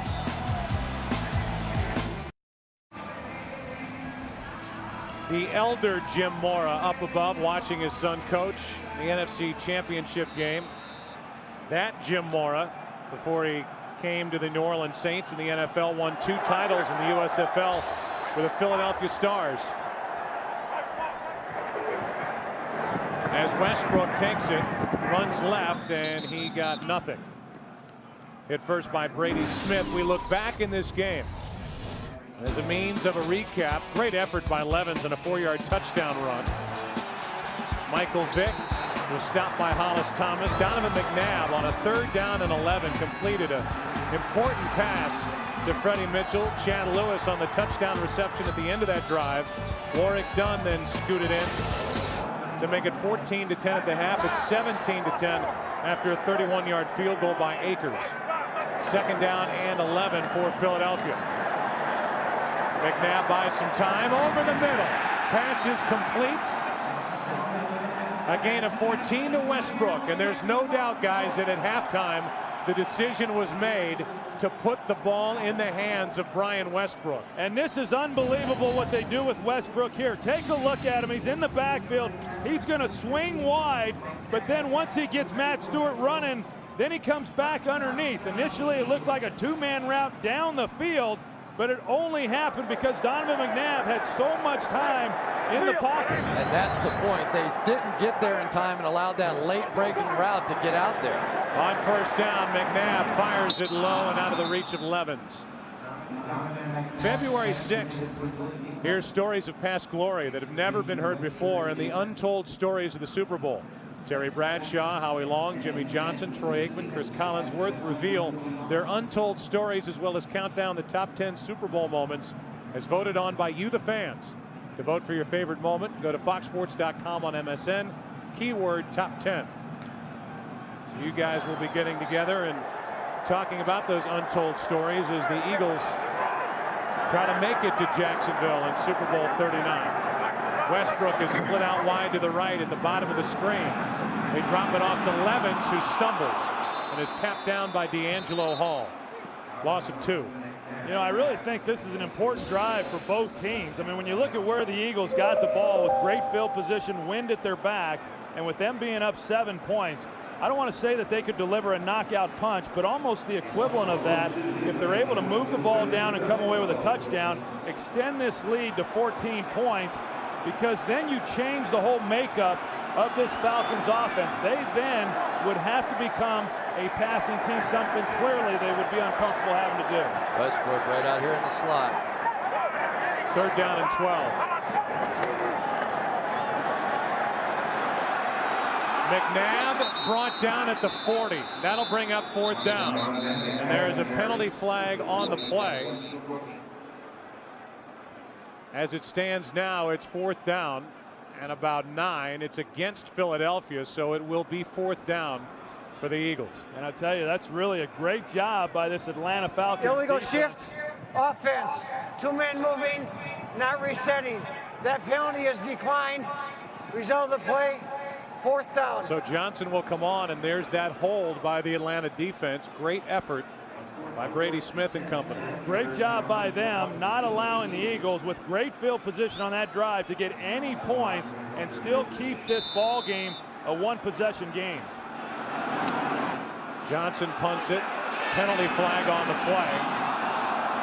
And the ball is going to be tapped down inside the 10. But again, there's a flag down back near the line of scrimmage. 31-yard punt. Well, we will check the marker. Prior to the kick, holding 30, kicking team. So you've got to make Philadelphia re-punt if you're Atlanta. That's J.R. Reed, the rookie. And just 10-yard penalty, replay 4th down. And just a huge break. Not only do you have a chance to now work it off your own goal line, but when you have a guy like Allen Rossum, after the guys have already chased one kick back there, really, really dangerous. Here's a guy that was the fastest high schooler in the nation coming out his senior year. Ran a 10 flat 100 meters, and if he gets in the open field, look out. Well, we saw what he did last week to the Rams, the #2 punt returner in the National Football League this year, over 250 yards in return yards a week ago. Line drive punt, and Rossum will let it bounce. And it's down inside the 15 to the 14-yard line. In the end, about a 6-yard difference after the penalty. 36-yard punt, 17-10. Philly. Atlanta has a ball. What a terrific effort by so many people to get this field and this stadium ready for today's game after a foot of snow was dumped on Philadelphia yesterday. The Eagles and the Falcons battling for a trip to Jacksonville in Super Bowl 39, 17-10. The Eagles on top. Starting from their own 14. Open with a throw, and the pass picked off by Dawkins. Brian Dawkins with the interception. And Dawkins is down to the 10. Crumpler, the intended receiver, and Vick threw it right to Dawkins. I couldn't tell if Michael Vick slipped on the play or not, but that was just horrendous. I mean, he had a chance to throw this one up over the top and just threw a line bullet. No, he just didn't see him. He never saw Brian Dawkins at all. Threw a shot right in his gut. I tell you, Chris, it's almost as if he thought Crumpler was going to turn around right there, because otherwise there's no excuse for throwing a ball that flat. It was a good idea. Philadelphia, again, had 10 guys within 7 yards of the line of scrimmage. Take a shot down the field, but you got to get it up in the air. 4th career postseason interception for Dawkins. They marked him down at the 11 on the return, and this will cost Philadelphia 5 yards. But here's that opportunity, Troy, for the Eagles you talk about. All of the frustration of years past, you have an opportunity here. Ball start, 72, offense, 5-yard penalty. We go back to the interception. Yeah, that's Brian Dawkins. He's on Crumpler, and I don't know what Michael Vick might have been thinking. The only reason you would throw a ball that flat is if you thought Algie Crumpler was going to turn around on some type of curl route or an out route. And if he's going to go over the top, then you have to throw the ball over the top. I think the answer is he wasn't. 2 minutes, 56 seconds remaining, 3rd quarter. McNabb to L.J. Smith. Incomplete pass. It's an incomplete pass. That'll bring up 2nd and 15. Boy, and I tell you, this Eagles offense has a chance to put the dagger in right here, and they have been going backwards thus far. 2 straight mistakes, and really the best you can hope for right now is just a field goal attempt and try and get out of here 10 points down. Yeah, and I think there's a big difference between being up 14 points and being up 10 points as it relates to the psyche and the approach then offensively for the Atlanta Falcons. If they're only down 10, I don't think they change what they want to do within the game. 2nd down and 15. McNabb, Mitchell. Mitchell, who had the big game last weekend against Minnesota on the reception, good for 7. It also, when you change what Atlanta then has to do offensively, plays right into the hands of Jim Johnson, the terrific defensive coordinator for the Eagles, who can just blitz Michael Vick from all different directions. Well, you know what was strange about that last drive, and yeah, I think Troy makes a good point when they're up there stacking the line of scrimmage, but really 1 first down in that situation. If you can run for 1 first down, you're basically then playing the rest of the game with the win, and you put a lot of pressure on Philadelphia. It's 3rd down and 8 here for the Eagles. McNabb gets hit from behind, and the ball is out. Donovan McNabb gets on top of it. Brady Smith came off the edge, knocked it out of the hand of McNabb, and it'll be 4th down for Philadelphia. Well, you're going to watch Brady Smith. He's working against Trey Thomas, and he just uses a speed move and is able to come all the way around the backside because Donovan couldn't find anybody open. That is not on Trey Thomas. Donovan's got to know, especially down in the red zone, you cannot hang on to the ball. You don't have that kind of time. He was trying to get it to Westbrook on that little crossing route, but he got picked off in the traffic and there was nowhere to go. 34-yard try from Akers, who was hit from 31, and this one is drilled. That makes it a 10-point game. Mora celebrates that defense, which kept the Eagles out of the end zone.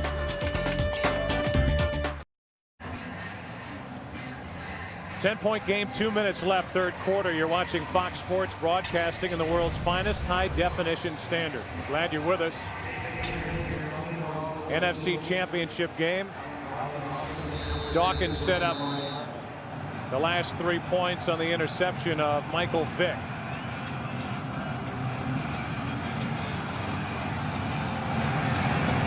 Allen Rossum, a former Eagle, trying to make a dent in this game. Get a chance to return this. And Rossum is dragged down. Good play by L.J. Smith, a 25-yard return. And L.J. Smith made the tackle.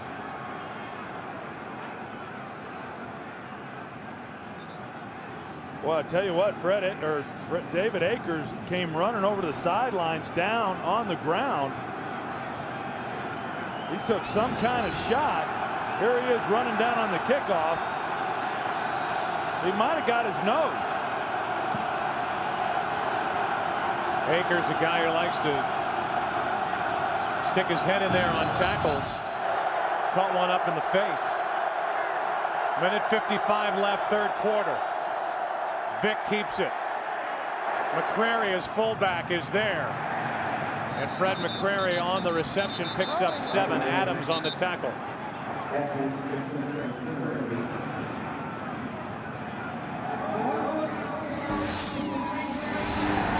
Now they're calling that last play incomplete.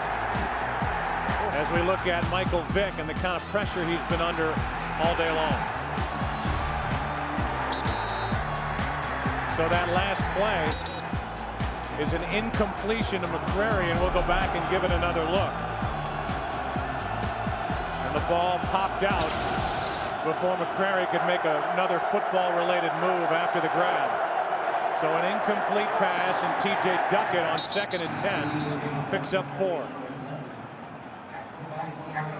You know, Jeremiah Trotter had such a good game a week ago, and he's such a big part of what they're trying to do within their run defense. And McClure, the center for the Atlanta Falcons, told us that if Trotter gets up in the line, I'm going after his legs.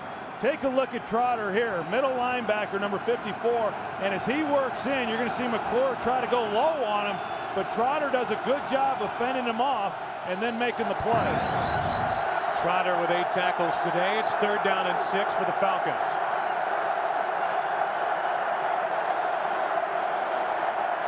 Vick pulls it back in and hits Finneran.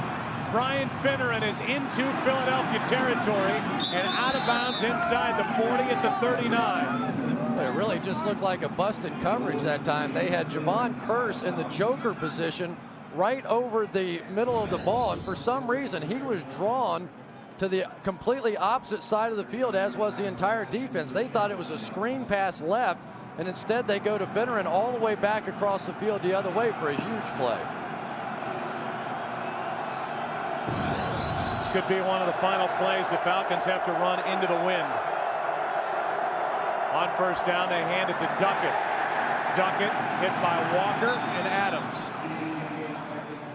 And if the Falcons choose to let the game clock run out, they can, and then play with the wind the entire 4th quarter. And I think what we're seeing, Joe, from the Atlanta Falcons, when they've been able to create plays and move the football and score points, it's been because they've been able to make plays in the passing game. I think that's going to have to continue here into the 4th quarter, and Michael Vick's going to have to make some plays throwing the ball if they're going to be able to pull this thing out and win this game. They look at Akers on the sideline. The Eagles players hold up 4 fingers. It's the 4th quarter. 1 quarter to go. The Eagles 15 minutes away from Super Bowl 39. Lead by 10. Back after this from your local Fox station.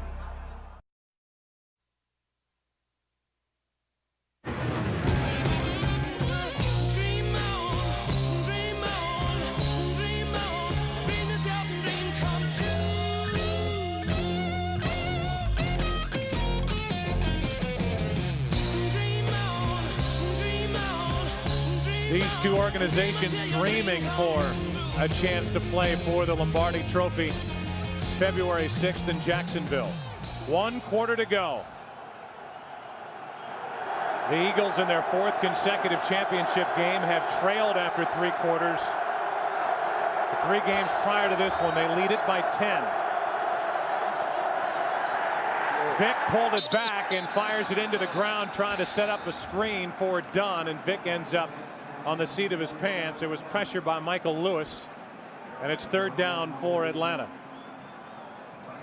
Derek Burgess coming through. I know it was a screen pass, and typically you don't get that kind of pressure on a screen pass, but he just came screaming right for Michael Vick, and his entire purpose today, talking about Burgess, is to prevent that bootleg, and so those plays off the play action just not as effective as they may otherwise be. 3rd down and 10.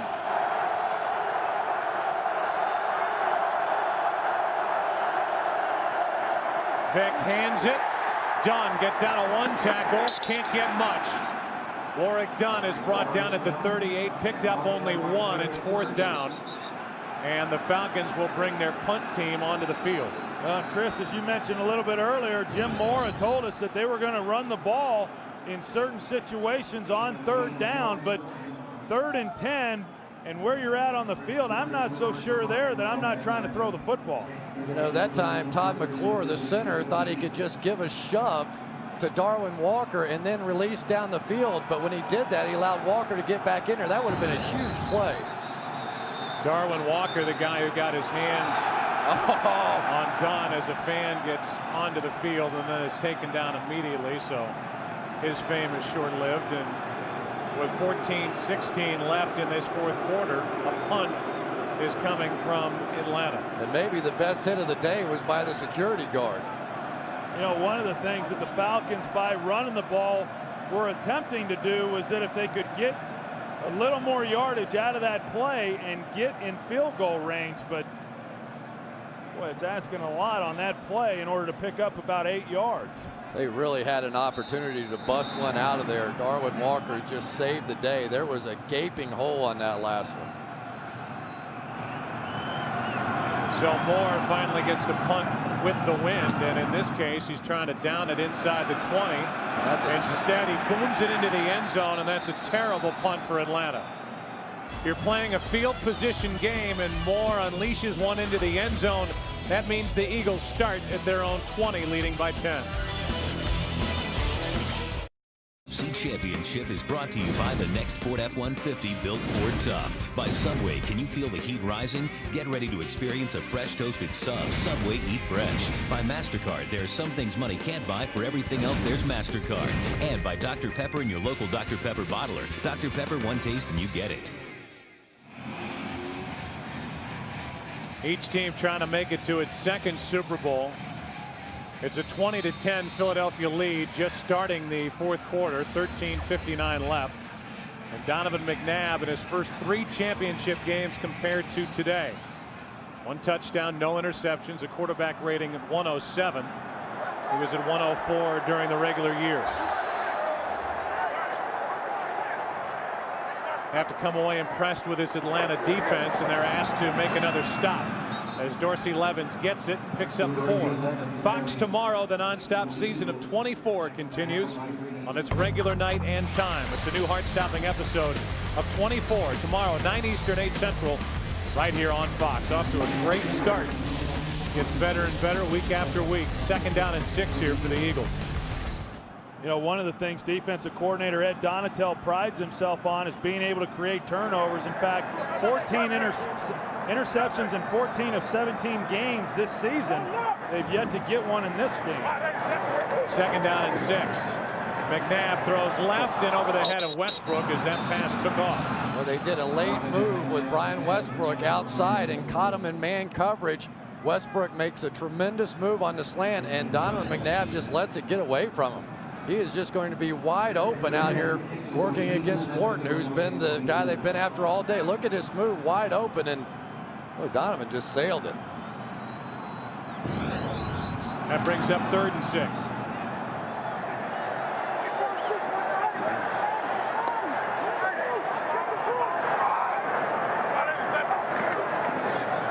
They toss with McNabb blocking Greg Lewis.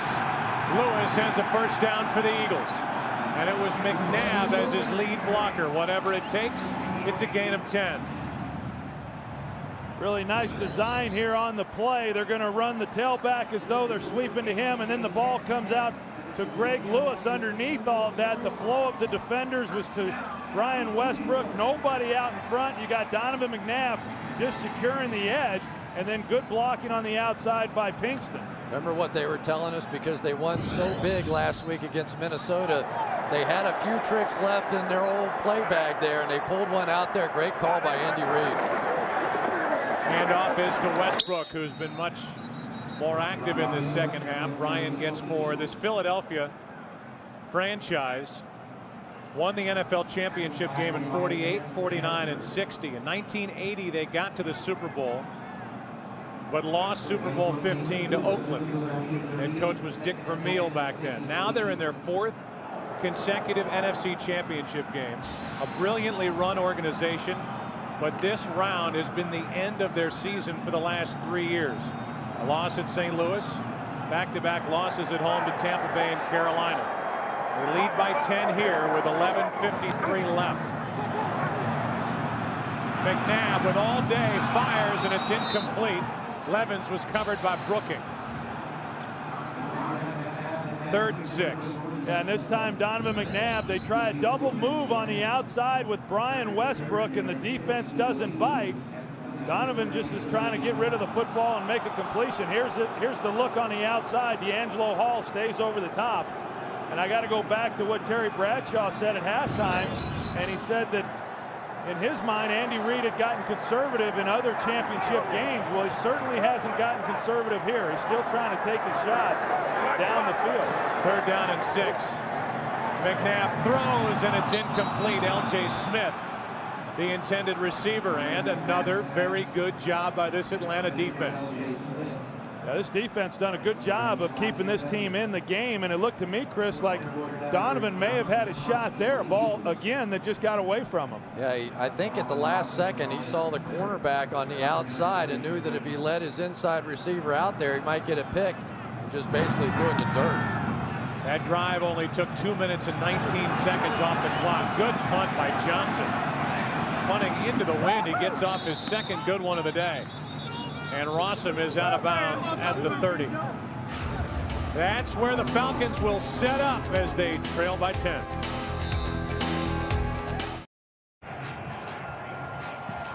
Todd Weiner, who injured his left ankle in the win over St. Louis last weekend, is on the sideline, and taking over at right tackle for Atlanta is Steve Herndon, who's more of a guard.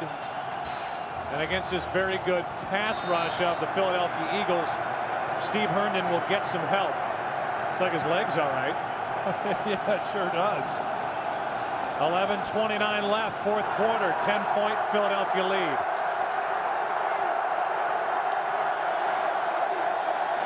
Vick, done out of the backfield, had to leap to get it, and he's out of bounds, knocked out by Adams, a gain of 3 down to Pam Oliver. Hey, Joe, as the second half progresses, and with each and every success it has against Michael Vick and company, the Eagles defense is getting sky high. They've been talking about playing loose all week, and that group has been that way the whole game. After that last trip off the field, Hollis Thomas took some time to complain about some dirt in his Gatorade. But on a more serious note, everyone seems to be encouraging each other just to finish the job. All right, Pam, thanks. 3 sacks today of Michael Vick for this Philadelphia defense as Vick keeps it. Burgess in his way, and Burgess makes a fantastic play. The 4th sack of the day for this Philadelphia defense. Well, they have basically been forced because Javon Curse is on the other side of the field. The defensive move Jim Johnson made, they're going to put Derek Burgess on the backside. And because they haven't been able to hurt him with that cutback run, Burgess and Curse on the bootleg has been able to sit out there and make those plays time after time. Well, they got Burgess early in the game the first time they ran the boot his way, but since that time he's shown great discipline in making plays and not allowing Vick to make the corner. 3rd down and 11. Vick fires it, and the pass incomplete. Peerless Price, and it was Lito Shepherd who got his hand in there. And Peerless Price has to come back to that football. He had a chance for that first down. Just not a very disciplined route. When you go down there, you have to stop and drive back on the football. Lito Shepherd did, but Peerless Price did not. Down at the bottom of your screen, he's going to sit and wait on the ball, and Shepherd's simply going to break in front of him. That should have been 1st down Falcons. This Philadelphia defense has played better in this NFC Championship game. Coming in the 3 previous games, the defense only 1 takeaway and a sack.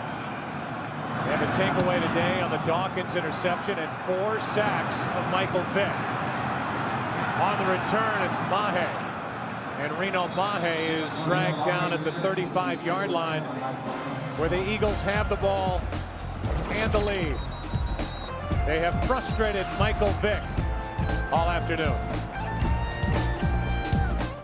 The NFC Championship on Fox is brought to you by Bud Light. Fresh, smooth, real. It's all here.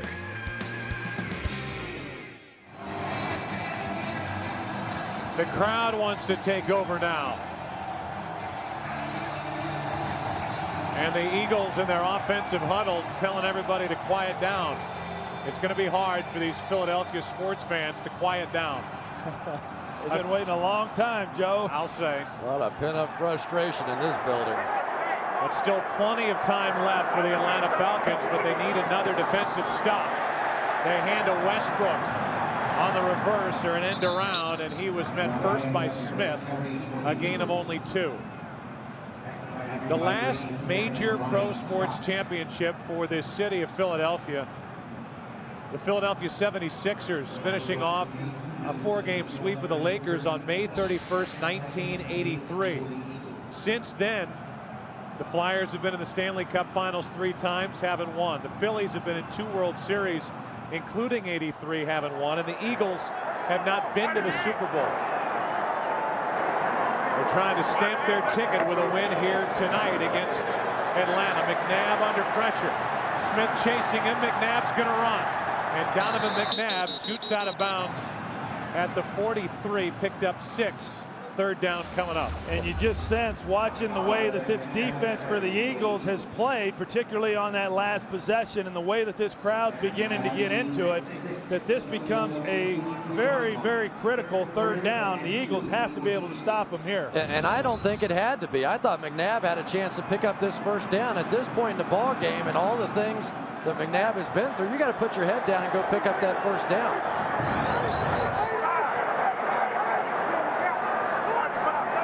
Instead, it's 3rd and 2. McNabb over the middle, guns it, complete, 1st down. Chad Lewis, who has a touchdown today, and a 1st down at the Atlanta 45. Well, we talked about it a little bit earlier, that it was starting to open up in the middle of the field by McNabb constantly taking the checkdowns and checking it down. Eventually, that middle of the field was going to start opening up because those linebackers then begin to chase underneath.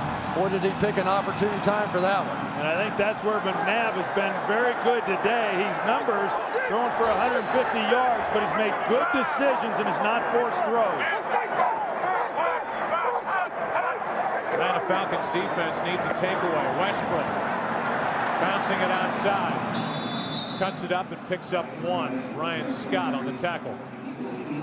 You know, it's just so difficult for these Philadelphia Eagles to try and get back into a running mode. They have run the ball less than 40% of the time this season, and no team that has ever had those kind of numbers have ever made it to the Super Bowl. And so they are trying to do something with this passing game that no one else has. 2nd down and 9. A balanced attack for Andy Reid. throw on 2nd and 9, incomplete. Lewis, and they do throw a flag. Chris Draft, the middle linebacker, was in there and may be called for pass interference. Flag came in late. Pass interference, 54. Defense, hooked him around the waist. Automatic first down, spot of the foul. Yeah, pretty easy call there for the officials. Chris Draft all over Chad Lewis when the ball arrived.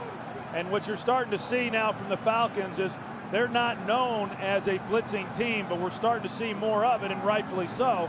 They know that if they're going to have any chance, they've got to create some kind of turnover and stop Philadelphia and not allow them to come away with any more points. That is the 4th first down by penalty for the Eagles today. 7.5 to go. McNabb. Lewis. Greg Lewis out of bounds at the 20. Forced down by Hall. And Lewis on a long list of players that the Eagles have locked up to a long-term deal, and he has stepped up today. Donovan McNabb knows he's got one here. It is a first down pass. They go play action. Greg Lewis coming in short motion against man coverage. You really have no choice at this point in the game. You have to start playing man coverage. Like Troy said, bring to some pressure. And Greg Lewis just can't be covered in man coverage right now. Well, not a difficult route to cover. D'Angelo Hall thought he was going to go back outside. He slow played it. Greg Lewis ran away from him. Toss to Westbrook. Hall the first to get his hands on him. Lavallee helped out on the tackle, a gain of 1. I got to tell you, though, I really like what Andy Reid's doing. I think a lot of coaches in this league up 10 points in the NFC Championship game would be so concerned with trying to run out the clock and then play to your defense if you don't get the first down and not throw the ball.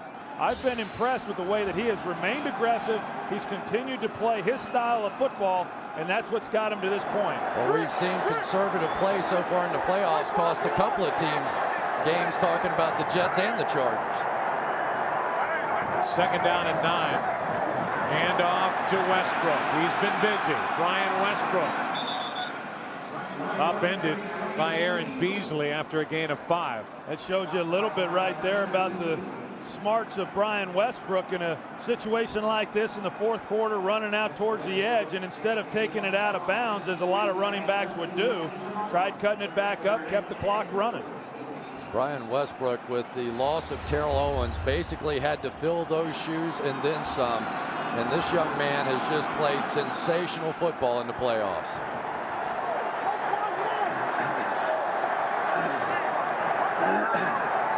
Third down and 4. McNabb. Is he going to run for it? Donovan McNabb with a first down for the Eagles. There you go. Put his head down that time and was going to get it. And he wants the crowd to give him a little more applause than that. He's beginning to think this is about to happen. They're about to go to the Super Bowl. Well, we talked a little bit earlier about these fans have been waiting a long time. Donovan McNabb's been waiting a long time, too. He may explode himself, and Mama might explode, too. A touchdown, the ball game's over. A field goal, it is not. First and goal. Westbrook down to the 7. Brooking on the tackle, a gain of only 1. Well, as we've seen throughout this drive, along with the passes of Donovan McNabb, this offensive line is just starting to take control of this game.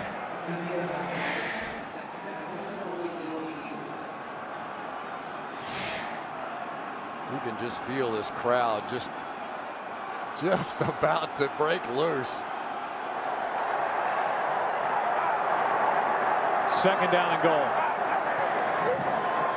McNabb rolls, throws. Westbrook down to the 2.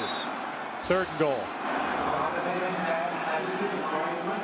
Well, for the Philadelphia Eagles, now 1 play away, and Jeffrey Lurie knows it.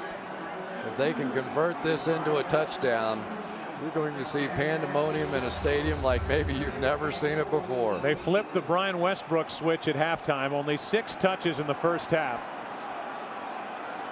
14 in this second half.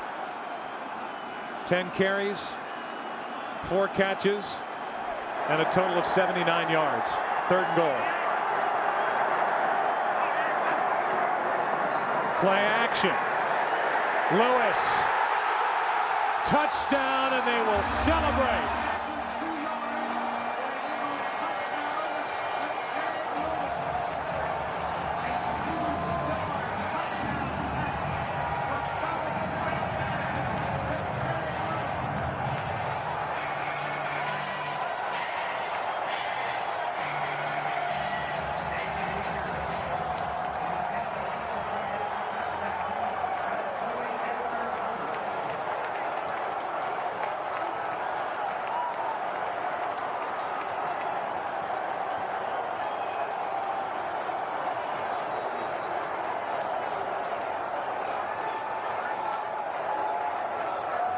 Lewis comes up a little gimpy at the end of that catch.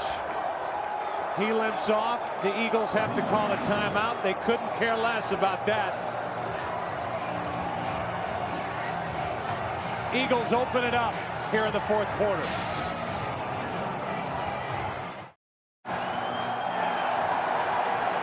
Chad Lewis with his 2nd touchdown catch of the day, capping an 11-play drive that takes nearly 7 minutes off the clock. Akers for the extra point.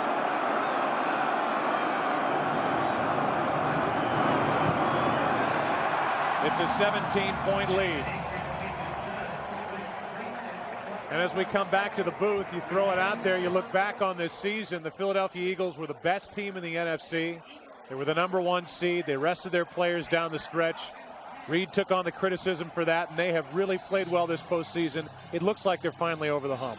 Yeah, and I got to tell you, I know that they've done it without a guy who really helped them throughout the season, and that guy being Terrell Owens. But I think the fact that they were able to go out here today and play the way that they have in what appears to be a victory and do it without Terrell Owens, I think validates a lot of these current players that are on this team. And I think it makes it even more special for Donovan McNabb, you know, because there was so much credit given to Terrell Owens, and basically his thought was, hey, you know, you guys forget we ran this offense before. We were pretty good. But I just can't help but think back to Steve Young. And when he did the whole thing about taking the monkey off of his back because of all the Super Bowls that Joe Montana had won. And for Donovan McNabb, it has to be that same feeling right now that finally that monkey's been lifted off his back and he's going to the Super Bowl. He was 3 for 3 on that last drive on 3rd down. Overall, the Eagles today 7 of 13 on 3rd down. So when he's had to make a play, Donovan McNabb, who during the week said, throw it all on my shoulders, I'll take on all the pressure. He has stepped up and done it for the Eagles this evening. He's been a great leader for this team, Joe, not just this week, not just this season, but throughout his entire career. And it's nice to see good people do well. Meanwhile, the Falcons trying to have some hope. Have Rossum throw it. D'Angelo Hall eventually on the return out to the 25. And we look back in time to the last Super Bowl appearance for the Philadelphia Eagles, January of 1981. Jim Plunkett and the Raiders. Kenny King on that reception. Cliff Branch in a 27-10 victory for Oakland over Philadelphia, and that's the last time that this Eagles franchise has been to the Super Bowl. Tammy Reed, wife of Andy Reid, who has more wins as a head coach than any other head coach in Philadelphia Eagles history. Vick under pressure throws, and it's nearly picked off by Sheldon Brown.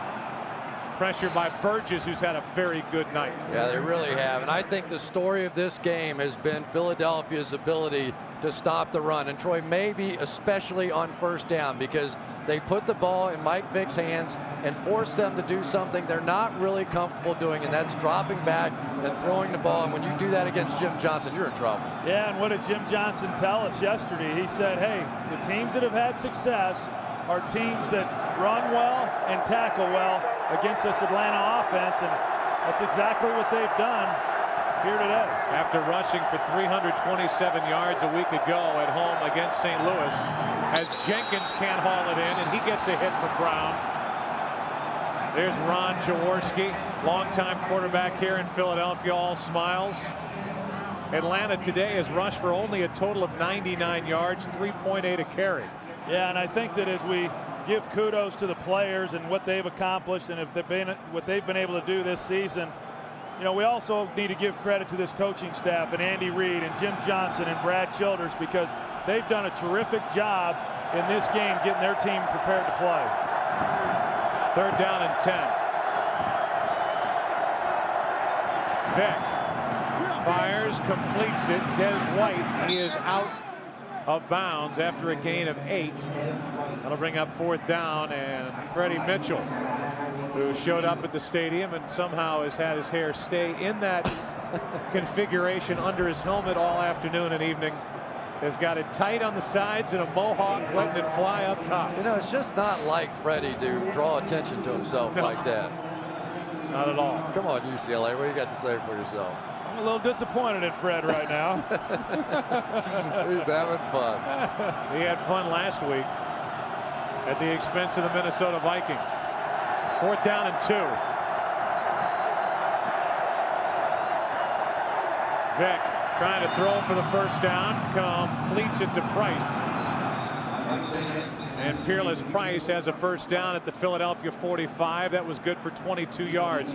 You know, while we talk about Jeffrey Lurie and we talk about the Eagles, how about the job on the other sideline by Jim Mora in his first year? And you have to look at this Atlanta Falcons franchise. It's only going to get better from here on as Vick grows in this offense. Well, I think that was the key. This is his first year in this offense, and Donovan McNabb said, you know, I see a lot of myself in him and some of the things that he does within this passing game. That's an incomplete pass as it came out of the hand of Vick, but his arm was going forward. 2nd and 10 with 2:12 left. Yeah, as we take a look here at Donovan McNabb, I can tell you from personal experience that when this game ends and he goes into the locker room and they celebrate and they talk about what a great opportunity they now have to go on to Jacksonville and try to win a Super Bowl, reality sets in a very short period of time, and you realize that now you have to go win that game. It's not enough just getting to the Super Bowl. You've got to go now and win that one. 2nd down and 10.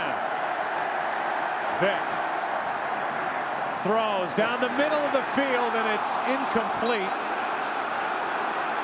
as the crowd was looking for a pass interference call on Michael Jenkins, with Dawkins waiting for his 2nd interception of the game. Yeah, I think Dawkins was hoping for a pass interference as well, but if Dawkins works back to the ball right here as if he were a receiver, it would have been a very easy interception. Instead, he waited for the ball, but very easily could have been pass interference on Michael Jenkins. I thought it was a pretty good call, though. Pretty good no call. Jenkins came back and got around him and really didn't make major contact before that ball got there. I guess that just kind of shows you a little bit about Brian Dawkins, the fact that he's still playing as if it's a 10-10 ball game here with 2 minutes left.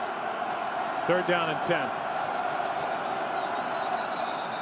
And that play didn't happen. The play clock right now is on 0-0. Delay a game, offense, 5-yard penalty, 3rd down. Boy, they'll put the seconds back on the clock. And not lost on anyone in this game the fact that Donovan McNabb is now going to have just a 2nd opportunity for an African-American quarterback to win a Super Bowl game, and history is not lost on him. He said, oh yeah, I've thought about that a lot.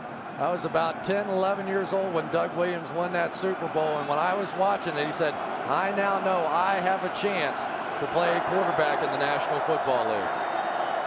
Coming up on the 2-minute warning, Vick, who does not have a rushing yard this entire 2nd half, completes it. Gets it to Crumpler. And with 1:53 remaining, we will have our 2-minute warning. Frustration on the part of the Falcons. Jim Mora. 27-10, the Eagles leading on their way to the Super Bowl.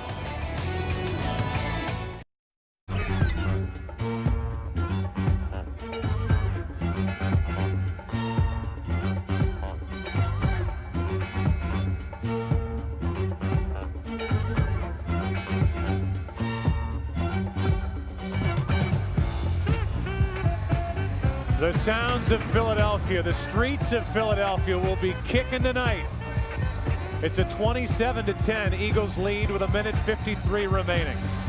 And right now the Falcons are faced with a 4th down. 4th and 8.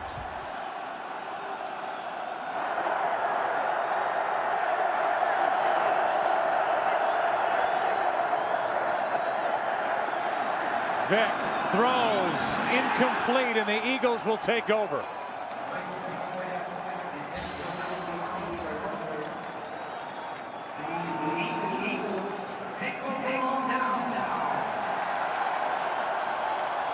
A 1:47 remaining.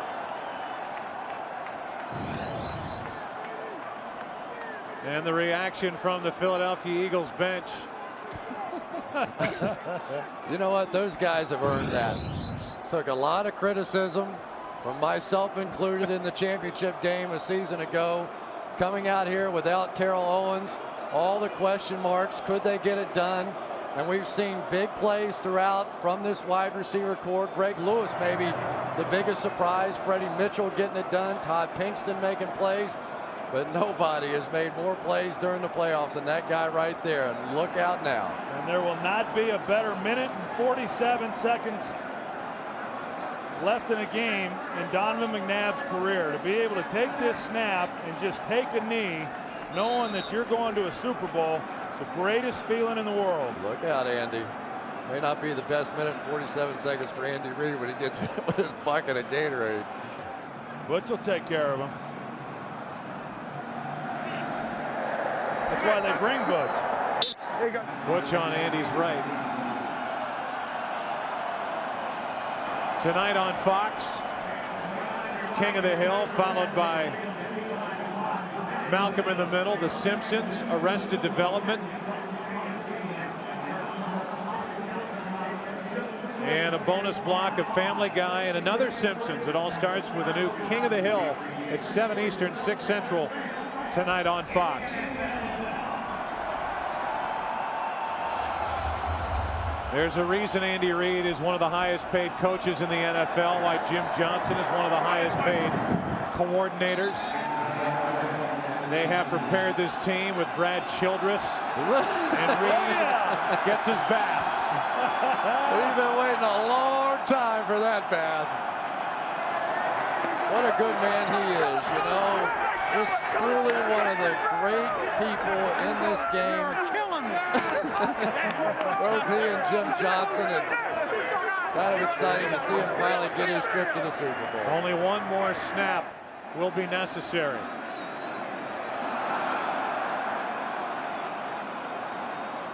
And after 3 years of January frustration, let freedom ring, Philadelphia. The Eagles are going to the Super Bowl.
Congratulations to the 2004 Philadelphia Eagles. They are champions of the NFC. They'll take on the winner of the game coming up between the Steelers and the Patriots. First NFC championship since 1980. And on a cold, windy day, Andy Reid gets a Gatorade bath. Much, much more coming up from Philadelphia after this.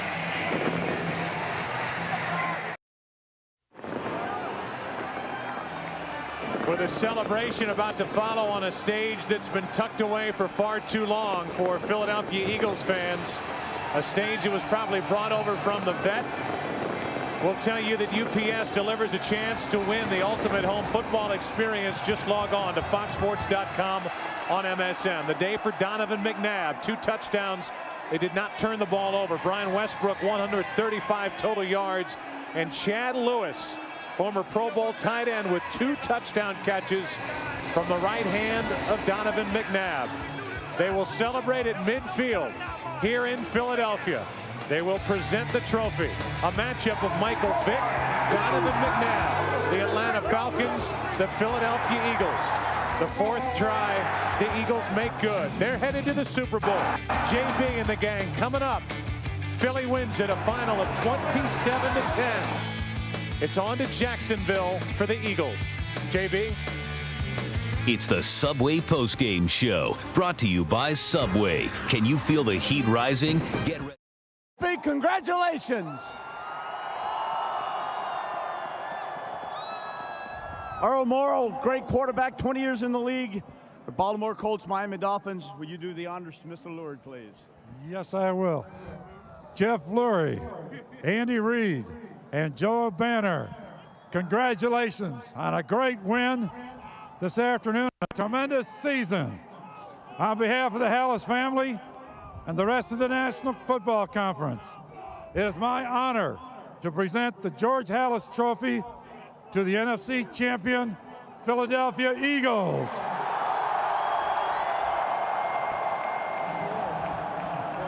Mr. Lurie, pick that. Good luck. Good luck in Jacksonville. Mr. Lurie, pick this up. Show these fans. It's pretty heavy now. Let me ask you one question right off the bat. 4 times now, and 4 obviously is the charm. Is the word relieved? Does that sum it up pretty good for you? No, you know, Terry, I can't be more proud of this team. Perseverance, commitment to be the best year after year. Very, very impressive group of players. An amazing coaching staff led by Andy Reid. And the best fans in the world here in Philly and all across America. They're the most passionate, they're the most intelligent fans, and they're the most deserving. In the years that we've seen now with free agency and salary cap, the Philadelphia Eagles have been one of the elite organizations in the NFC. How have you kept this team together? Well, you know, if you surround yourself with great people, terrific players, excellent coaches, Joe Banner, Tom Heckert, the whole group, and you set your goals very high. We got one more win in Jacksonville. Congratulations, Mr. Lurie. Andy Reid, hop over here, sir. Well, we need to meet like this a little more often. Yeah, I can handle this, Terry. This is all right. Coach, of all the teams, what made this team so special? Finally, your 4th trip to the NFC Championship game, and you win it. This team has great personality. Everybody here in Philadelphia loves them, don't you? Oh, yeah. Way to play up to him, Coach. No, that's what I'm talking about. That's our 12th man right there. Coach, we're looking forward. All the Fox family's excited to be covering Super Bowl 39. It's been 24 years. And the question on everyone's mind, I'm sure here in Philadelphia and around the world, is this simply, will Terrell Owens be playing in Jacksonville in Super Bowl 39? Well, I have a feeling he will. All right, you heard it right there. We will see Terrell Owens in Jacksonville. Congratulations, Coach. Donovan McNabb, how you doing? I'm great. You're mum great? Well, I'll tell you what, before I ask you any questions, why don't you pick this trophy up and show these Philadelphia fans what it looks like.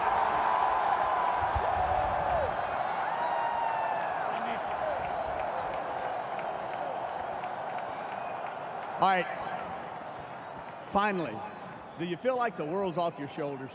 No. But we got one more game to play. And that's the reason we set out to play this game, is to win the Super Bowl. So enjoy it now, and we'll bring something else home. Games like this are defining in the career of a quarterback or really any player. Donovan today, no interceptions, no turnovers, 2 touchdown passes to Lewis. Is there one play today that set the tone for this game and let you know that we're going to take this game today? I don't think it was one play. I think it was the play of the offensive line. They did an excellent job establishing the tempo early and all throughout the course of the game. They let the defenders know we were serious about what we were doing, and this was our house. Congratulations. See you in Jacksonville. Thank you. Okay, Brian Dawkins, come over here, young man. Pick it up. Give it some love. There it is.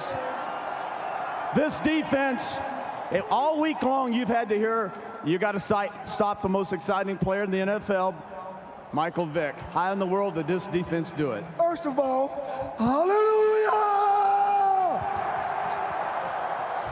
And then, I tell you what, I'm going to give all the credit to Michael Vick. We give him enough respect, but nobody respected us as a defense.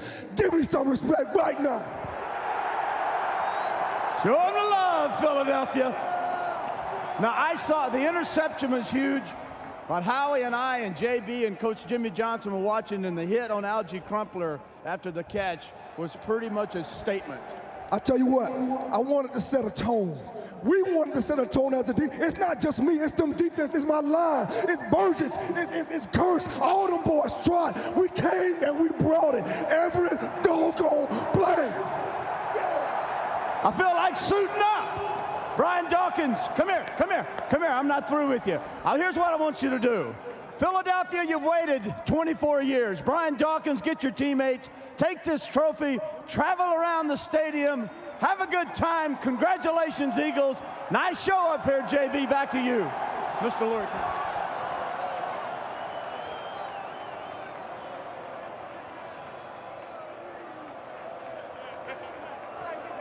All right, TV, and indeed, the Philadelphia defense brought it. You know what, fellas, clearly you guys have experienced the ultimate winning a Super Bowl championship. Just give us a sense of what these guys must be feeling here. Well, JB, I think after all the frustration of the last 4 years, and everybody saying, are you going to do it? Are you going to do it? You know, do you choke when you get in the big game? The pressure is off, but now the pressure will get right back on them, because we've talked to a lot of Super Bowl participants that did not win it, and by not winning it, it's worse than not even being there. Well, and I think take a look again as Terry told Brian Dawkins to take it around the field. Fans are loving it. Howie, I've often teased about how when you retired, you still had a lot of that defensive mentality. You meddled a bit, but I'm sure you had to relate to the passion that Brian Dawkins was displaying. Well, I think the passion, the emotion that you just saw out of Brian Dawkins has been pent up for 3 years. This city, this organization, this football team has been waiting for this moment. Brian Dawkins talked about enjoying it, and he's obviously enjoying this moment. But as Jimmy mentioned, there's one more step. One more step, and you heard Donovan McNabb, who indicated he's mindful of that as well. Enjoy the celebration now, but we've got one more hill to climb. Folks, we'll come back with more. There's a lot more to talk about and feel in a vicarious fashion what these fans in Philadelphia are feeling with their NFC champion, Philadelphia Eagles. What's been hanging over this Philadelphia Eagles group is getting past this round and into the Super Bowl. Who's going to Jacksonville? Glad you're with us.